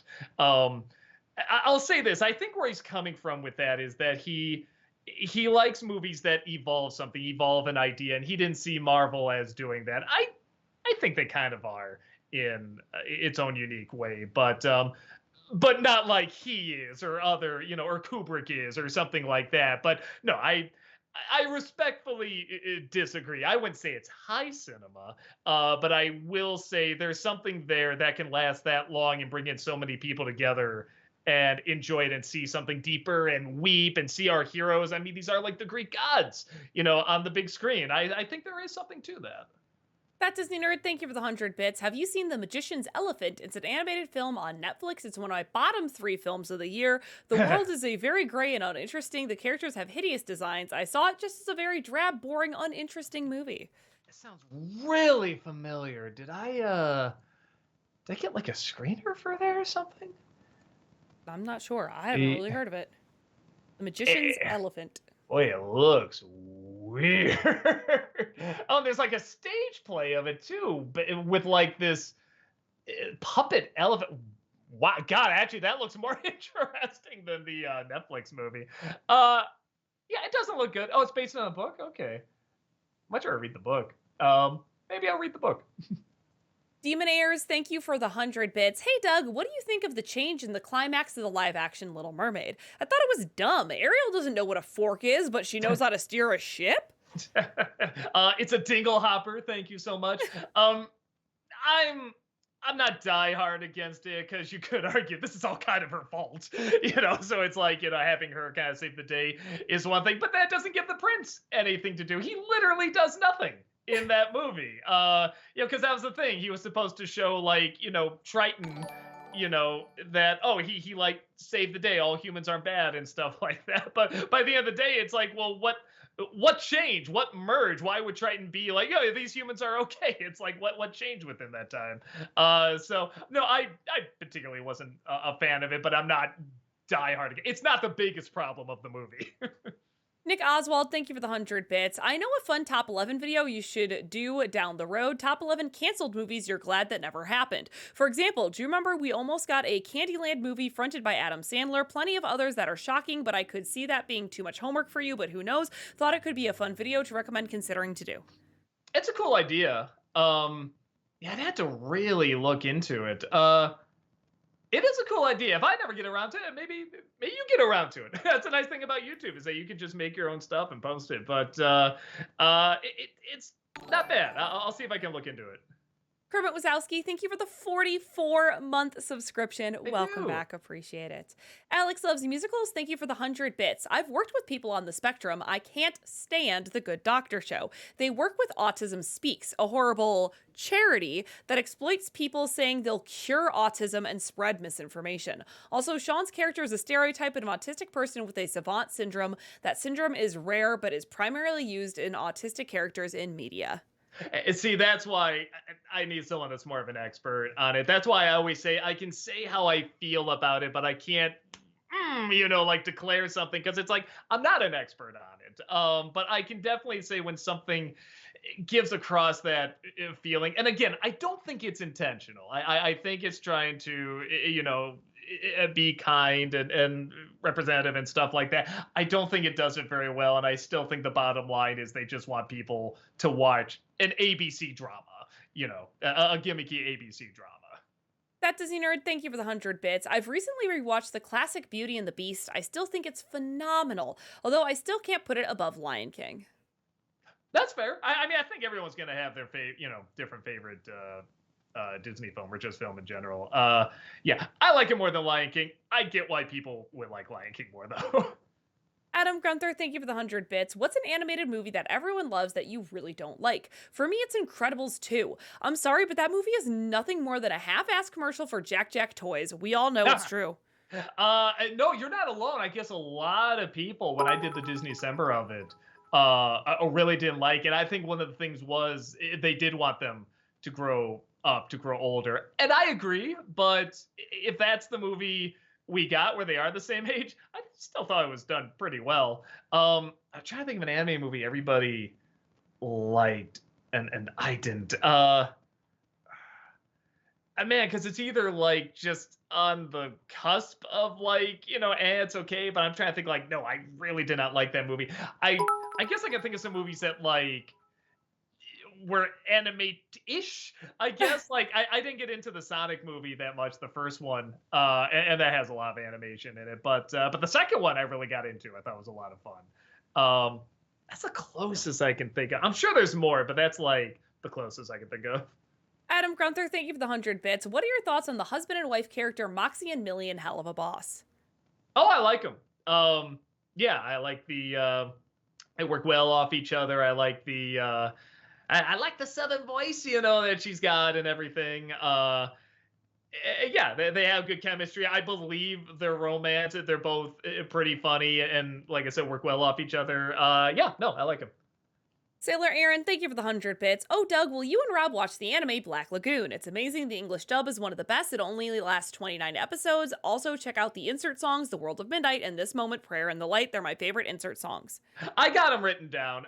It'll still be a hot minute before we do, but I've talked to Rob about it. At some point we'll get around to it. Mr. Void Dragon, thank you for the 100 bits. Having just seen your latest review, Great Mouse Detective, I can't help but imagine that Vincent Price insisted on reading his lines while dressed as a rat. Well, he did a commercial dressed as a polar bear, so sure. Max Man, thank you for the 100 bits. Might dip out of the stream in a bit, but this just popped in my head.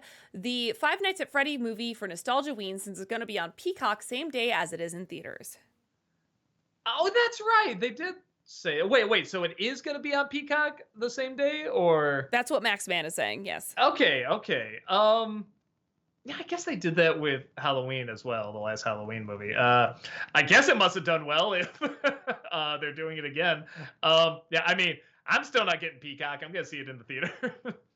FBL, thank you for the 100 bits. Have you ever read the Raven Cycle books by Maggie Stiefvater? I'm on the second book of 4 and I like it. Let me see. The Ravens. I don't think so. Raven graphic novel. No, I don't even think I've heard of this. I will try to check it out. Adam Gunther, thank you for the 100 bits. If you had to choose one, who would you say is the absolute best actor in Doom Patrol? Man, well, I mean, at this point, you gotta say, well, one of them won an Oscar. Man, in terms of one that got me like the most feels and stuff like that, I don't know. It's like I would put him up there too, because I mean, he's got to do most of that with just his voice, and he does such a good job. Jane as well. And is it Cliff? Is that the name of the pilot? Mm-hmm. The pilot. That's the robot. I always forget the name of the pilot, and I feel awful every time I do. Larry. Larry's great because again, most of that is just the voice he has to work with. I don't know, but then I think of the actress. They're all so good. They're so damn good. I will say, I think I like the team up of Cliff and Jane the most. I like their interactions the most, but out of all of them. But Larry's pretty fucking great. I don't know. I can't choose. Mr. Void Dragon, thank you for that subscription. Welcome. Appreciate it. Thank you. I know, guys, thank you for the 100 bits. In DreamWorks The Bad Guys, what did you think about Wolf and Diana's relationship? Me personally, I love it. Also, will you do an untitled review show of Teenage Mutant Ninja Turtles Mutant Mayhem? Oh, yeah. Oh, I love the way he said mayhem. Sorry. With a southern there. Yeah, I'll definitely do it for that. And I remember being okay. I don't remember like a ton about it. I can't remember if I figured out the surprise. I guess it's like a heist movie where there's like a million surprises in it. But you know, that specific one, I think I got, but I'm not sure. But yeah, I like it. I always like thieves teaming up. Wiccan, thank you for the 100 bits. Hey y'all, really enjoyed the tier list yesterday, though I didn't love the Moulin Rouge hate. Doug, who was your favorite Batman villain besides the Joker? For me, it's easily Scarecrow. I like just subject change. Outside of the Joker,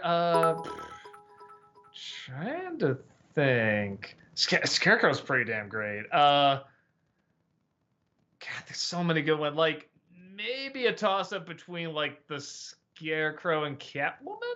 Probably. I like all the different versions of Catwoman. I like it's a character that goes back and forth between being good and even just sort of does whatever the fuck she wants. But the imagery with Scarecrow is always so amazing. So yeah, it's kind of a toss-up between those two. Alexander, thank you for the 100 bits. There's an episode of Solar Opposites where the main character gets zapped with a dumb ray and writes a screenplay for Ted 3. He describes it taking place in the Harry Potter world in the future, where every city is Boston and Ben Affleck and Matt Damon are president. That's pretty funny. Crush Level, thank you for the 32-month subscription. Welcome back. Appreciate it. 32 months. That means I get a free question. You should have put it in your message here. I don't know if you were serious or not, or if you asked one. They're just announcing it and then never... Orlando Garcia, thank you for the 100 bits. Been rewatching Sonic the Hedgehog's Twitter takeover videos. I don't think these vids are appreciated enough. I can't recall another instance where an ensemble cast of characters that don't even exist would answer questions, confirm canon, and feel and behave this realistically. Not even Marvel, DC, or Nintendo franchises went this meta. I didn't even know they were doing it. So they have... Is it Sega doing it? Is it like Sega proper? Yes. Or is it... Okay. Yeah. And they're answering questions and stuff as the characters, as Sonic and Tails and stuff. Yeah, that's kind of cool. Yeah, that's weird. They haven't done. Maybe because they know it's Twitter and they could maybe get some like inappropriate like responses or something. But it's not a bad idea. Crush Level, is it this question about the 1985 movie Explorers? Is that what you're talking about? In the future, please put it like in the actual message. That's what I'll be reading. Hey, Doug, have you seen the 1985 movie Explorers? I remember seeing some clips of it in an old VHS tape preview, but never actually saw the movie. They also had clips for Popeye, Lassie, and some other movies called Dragon World. Oh, love Explorers. Oh my God, grew up with that movie. That's another one that has some of the best build-up. That and Flight the Navigator is very similar. It's both about, boys and their spaceships. But yeah, it takes place in the 80s, and both have phenomenal build-up. And not always the best payoff, but the buildup is so good. It's like, to me, it doesn't matter. And Explorers is one of those where they literally ran out of money and they couldn't shoot an ending, so they just edited together whatever they could find. So if you see it, you're like, what's that ending about? They literally don't know either. Orlando Garcia, thank you for the 100 bits. Been rewatching. Oh, I just read that. Sorry about the Sonic takeover. FBL, thank you for the 100 bits. Thoughts on the movie Vantage Point? Boy, that sounds familiar. Hold on. Vantage Point. Look that up. Maybe not. I don't think I've seen this movie, actually. I'll try to check it out. Zoloff the Impaler, thank you for the Prime subscription. Welcome, appreciate that. Thank you. Heavy Metal Harry, thank you for the 100 bits. I'm turning 29 next month, and I'm scared shitless. Any advice for someone like me who is in denial of their youth? You don't have any denial. You're still young. Yeah. I'm 41, man. Yeah, don't worry. You'll catch up to me. Just enjoy it. Yeah, I will say this. The one thing I did not prepare for, because most of the stuff with age, I'm like, oh, that's fine. If anything, it's like stuff starts to hurt a little bit more, but it's like, oh, it just means I need to exercise more and get more fit, so it's a good thing. And stretch in the morning and have some more water. The only thing I did not predict is that my energy usually goes down by a third every decade. Every 10 years, my energy will go down by a third. That's the one thing I hate, because I can't really get that back. No matter how much I exercise and do all this other stuff, I can't get that energy back. That's the one thing I legit really don't like about getting older. Yeah, just don't let your age define you or decide what you can and can't do, because that doesn't necessarily do that. This is from a Tiny Toons VHS movie I saw when I was like 8 years old, man. I'm wearing it 41, man. Who gives a shit? You do you. Bright B. Burns, thank you for the 100 bits. Hey, Doug, what's your favorite line of dialogue for a movie that's from this century? Mine's aggro fuck yourself. Argo, sorry. Argo fuck yourself. Christ. I don't know. I mean, it's like, if you're even saying like, what's some of your favorite movie lines of all time? It's like, it's such a big question. I just like, my brain goes blank. Man, I don't know. I'm blanking. I'm Batman? I don't know. I know it was said in the 89 movie, but it's like, it must have been said here too. It's just the coolest sounding thing in the English language. So I guess I'll say that. Haunted Joker, thank you for the 100 bits. Considering you're the nostalgia critic, do you actually watch more movies you like or dislike? I'm leaning more towards I like. Now, when I first started, it was probably more that I disliked, because, it led to more comedy and stuff like that. But over time, I think it's made more sense to kind of branch out, into stuff I actually do appreciate. I think people kind of want to see that as well. There's enough negative talk about movies on YouTube where it's like, okay, let's mix it up a bit and still bring in comedy and sort of a cynical side to it. But let's actually talk about good stuff too. Heavy Metal Harry, thank you for the 100 bits. How you feel about Godfather? I feel about Zelda Ocarina of Time. Calling them the best movie/game of all time only lowers the bar. Yeah, it's cool when something does come through, when it does live up to the hype and everybody talking about it and everything like that. Like, it's always cool when that happens, but it's not often. It's not all the time. Usually it is better to go into something knowing as little about it as possible. But then, like, if you see Godfather, look up the history of it and like the impact it had and everything, because I mean, there are so much of drama today, whether it be crime drama or suspense or, just one's about America in many respects, do owe a lot to that movie and what it did. FBL, thank you for the 100 bits. Since you're, I just read that. Sorry. Thank you for the other 100 bits. Favorite type of steak? Oh, I'll say the cheesy answer. The one my wife makes. Because whenever she makes steak, it's always phenomenal. And I can't even think of one I've had at a restaurant that was as good as any of the ones she makes. FBL, thank you for the 100 bits. Since you're the NC, I should ring you if I ever take a test. After all, you remember it, so I don't have to. Get ready for a big fat F, man. I use that catchphrase, but it is a lie. I have a terrible memory. Nick Oswald, thank you for the 100 bits. Do you think you'll do an NC review of Free Guy? I feel like it'd be similar to how you do Spider-Man No Way Home meets how you did Ready Player One. Love all these movies, but you can't help to see the comparison. Also a review, I think you'd have fun.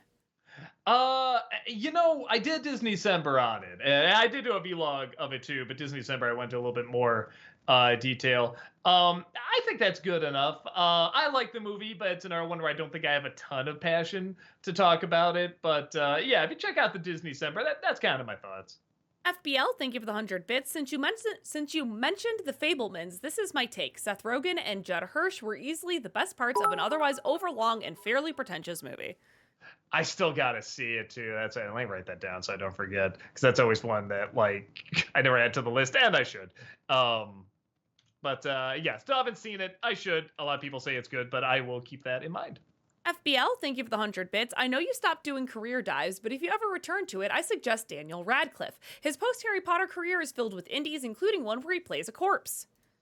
I have really enjoyed his career after Harry Potter, big time. And I like the projects he chooses. And he's a great comedic actor. Yeah. In Kimmy Schmidt, and he was in this rom-com with Channing Tatum and Sandra Bullock, and he was very funny in that. I think I actually like him a lot more in comedies than I do in drama. He's not bad in drama, but yeah, man, his comedies are good. Just that little smile he's got. He always has kind of this optimistic way of just saying the most terrible things, and I love it. I absolutely love it. John316, thank you for the 100 bits. It's early, but a charity shout out for Christmas time I recommend is Operation Christmas Child. They buy necessities, toys, school items, and other things for kids overseas that don't get Christmas gifts. Operation Christmas Child. Okay, I never heard of that one. I will look into it. Orlando Garcia, thank you for the 100 bits. I saw a Game Grumps clip where Aaron explained why he doesn't like The Office. He said the show puts characters like Pam and Jim in a light of these people. These are people you want to be, ignoring that they're far from the most sympathetic. I found this point of view really fascinating, and I thought it also held relevance when you take characters and shows geared towards kid into account, looking at U-Star versus Forces of Evil. I don't like The Office. It's not a bad show. I don't like it, though, for that reason he said a lot. The characters kind of get on my nerves. That will they, won't they romance was so obnoxious to me. Like, by far the worst part of the show. I hated, John Krasinski is that his name? Mm-hmm. Looking at the camera all the time. I just wanted to punch him every single time. To me, like, I'm always kind of fascinated people like The Office when Parks and Rec is a thing. Like, why would you go back to The Office when you have Parks and Rec? Except, minus season one. Season one's not that great. But after that, it's just so good. But I acknowledge what it has done. I know why it's funny. I do know why it works and people find it charming and everything. I get it. I do follow it. It's not badly done. It's the tropes and comedy and timing and pacing and style and characters I don't get into, and they drive me nuts. That Disney Nerd, thank you for the 100 bits. Final bits of the night for me. It's kind of funny how during a tornado warning, the stream hasn't lagged or cut out once. The internet is a fickle bitch that I don't understand, and that's why I get even more mad at it when it does drop. Because why? Why? I don't know, and I can't control it. Although, to be fair, most of the times when Doug's stream drops on Friday, there's nothing I could do about it. This stream is run from my house, which I think I have a lot less internet issues than Doug has experienced in the past. But yeah, also, like I said, Skynet's real and has a sick sense of humor. I mean, we all know it. Yeah. Bright B Burns, thank you for that subscription. Welcome, appreciate it. Alexander, thank you for the 100 bits. Thoughts on the movie City Slickers? Oh, I like it. I haven't seen it in a long time though. But I remember having it might hit different now. Yeah. Now that I'm the age of these characters, the more I think about it, it might hit different. Yeah, I should probably see it again. Haunted Joker, thank you for the 100 bits. Thoughts on the animated heavy metal movie from the 80s? I did a review of it a long time ago, and it's one of those, I can't say it's good, but I like it. I have a soft spot for it, but yeah, just sort of one of those strange animated adult films that's kind of doing its own thing. Some of it works, some of it doesn't, but even when it doesn't work, it's so fascinating and odd that I do really dig it. So I like it. It's hard for me to say it's a legit good movie, though. Crush Level, thank you for the 100 bits. Since you reviewed the SpongeBob movie, you should try out Battle for Bikini Bottom game. Why? Fucking bubbles! Maybe at some point. Alexander, thank you for the 100 bits. Have you seen the movie Analyze This? If not, I'd recommend it. Underrated comedic performance from Robert De Niro. Yeah, if you want a better comedic performance, King of Comedy. He's so good in that, man. Bright B. Burns, thank you for the 100 bits. I don't know if you two have seen the Shawshank Redemption, there it is, and The Green Mile, but I think those are my favorite movies, not of all time, or my top 10 if I find myself rewatching them a lot. I just love the image of Andy crawling through a human-sized sewer pipe full of shit for 500 yards, and John Kofi pushing the man who murdered those two girls. Punishing. Yeah. I really like Shawshank. I like Michael Clark Duncan in Green Mile. I don't get into much of the rest of the movie. I think it's it feels a little too up its own ass. You know what I mean? Like, This is important. This is art, kind of thing where I'm just, okay, calm down. But I love Michael Clark Duncan in that movie. FBL, thank you for the 100 bits. Thoughts on the movie Amelie? Oh, I love it. That's another one that's borderline like too quirky, too cute, but it's just odd and strange enough and told in a unique enough way that I really, really like it. Adam Grunther, thank you for the 100 bits. Overall, how would you rank the 3 Creed movies? 2, 3, 1. All right, cool. Excuse me. And that brings us to the end of the bit messages, so we can have time for a couple of highlighted here. Alrighty. Braden says, I didn't get a chance to hear your opinion of The Flash. What do you think, Doug? I did do a video on it where I talk about I liked it just enough, but it has problems, and I'm not shocked when somebody doesn't like it. Demon Airs, thank you for the 100 bits. What do you think of the TMNT Mutant Mayhem? I can't wait to see it. I love the animation, and some of the comedy I've seen is not bad. I agree. The style is what's drawing me to it the most, pun intended, I guess. And I agree. It's not like the comedy is written like great, but the way the timing is and the way they say the lines and everything, it's getting laughs out of me. So yeah, I'm curious. I'm cautiously optimistic. Ramirez says, confession to make. Never saw Great Mouse Detective, but I should. Anyway, thoughts on the images of Deadpool 3?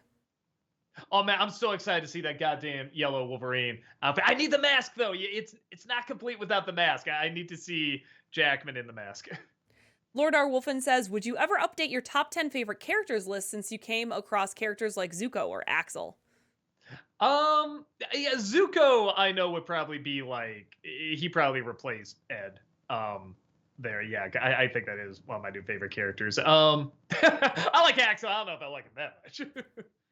Master Mario says, what's the most 2000s thing you can think of off the top of your head? For me, it's MySpace photos taken in front of a bathroom mirror with a digital camera. Bonus points if they're in emo.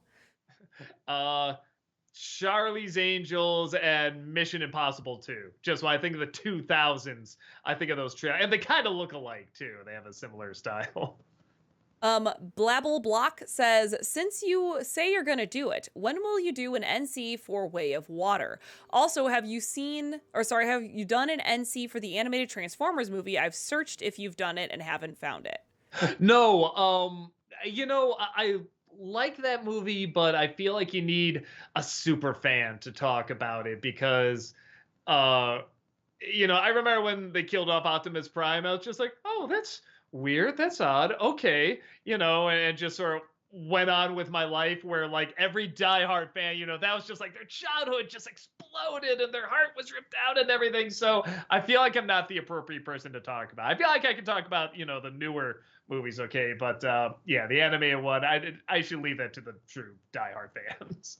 Power Gamer says, since this year marks the 15th anniversary of the Nerd Critic feud. Wow. You guys should do a video where you have a rematch, but as soon as you throw the first punch, you both suffer from back pain and say, yeah, we're getting too old for this, and then settle a dispute with a game of chess. I mean, a Nintendo game of chess. How about that? God, 15 years. That's fucking weird. We'll see. That's not a bad idea. Elite Gamer says, just curious, Doug and Heather, have either of you seen the sitcom Schitt's Creek? Been watching recently. Pretty funny. I loved Schitt's Creek. Oh, yeah. Oh, so funny. So good. Yeah, pretty consistently. I was trying to think if that was one that had like a rocky start. And it's like, it didn't have a bad start, but it didn't like when it started winning like all the Emmys, I'm like, well, okay, maybe I should get back into this because that's crazy how much it won. And I can't say it's quite like whatever one of the best sitcoms ever or anything, but man, those characters. And again, it reminds me of Parks and Rec, where I just love seeing them interact off each other. Yeah, it is very, very funny. Alexander, thank you for the 100 bits. In my opinion, Jonathan Majors played the most complex opponent of the Rocky series. Apollo is still my favorite, but Dame had so many layers to his character. Yeah, I'm trying to go through the movies, see if there's any. I'm always gonna have a soft spot for like Drago and his son, and then like when the mother comes into it, like all that was so interesting. But again, that is kind of like a collection of people where you're right with that guy. It's just him. That's all you need. So that's a fair point. Adam Grunther, thank you for the 100 bits. Which awful comedian is the worst? Stephen Baldwin, Pauly Shore, or Tom Green? I almost want to say Tom Green just because you know he wants it. That's kind of what he's going for. So I give him my respect for that. But he doesn't get my nerves the most. Was it Stephen Baldwin, Pauly Shore? No, but Pauly Shore had that great Pinocchio movie. So I guess Stephen Baldwin, because I can't think of much that I've enjoyed him in. All right, and I think we'll wrap it up there because it is basically 8 o'clock here. Yeah. But yeah, thank you all so much, as per usual, for joining us here tonight. We literally could not do this without you. We do have content here 5 days a week, so please come on back. Tamara will be hanging out tomorrow. Then Doug will be back on Friday night playing more God of War 2018 for the first time. That was a fun stream last time. That was fun. Yeah. Hoping that we can bring that same kind of energy, and I hope you all will join us for that as well. We are going to go raid Tamara, if I can spell my friend's name. Fantastic. I can. Good news, everyone. All right, so we're going to go over and raid Tamara. Have a wonderful rest of your evening, and we'll see y'all later. Bye-bye. Bye.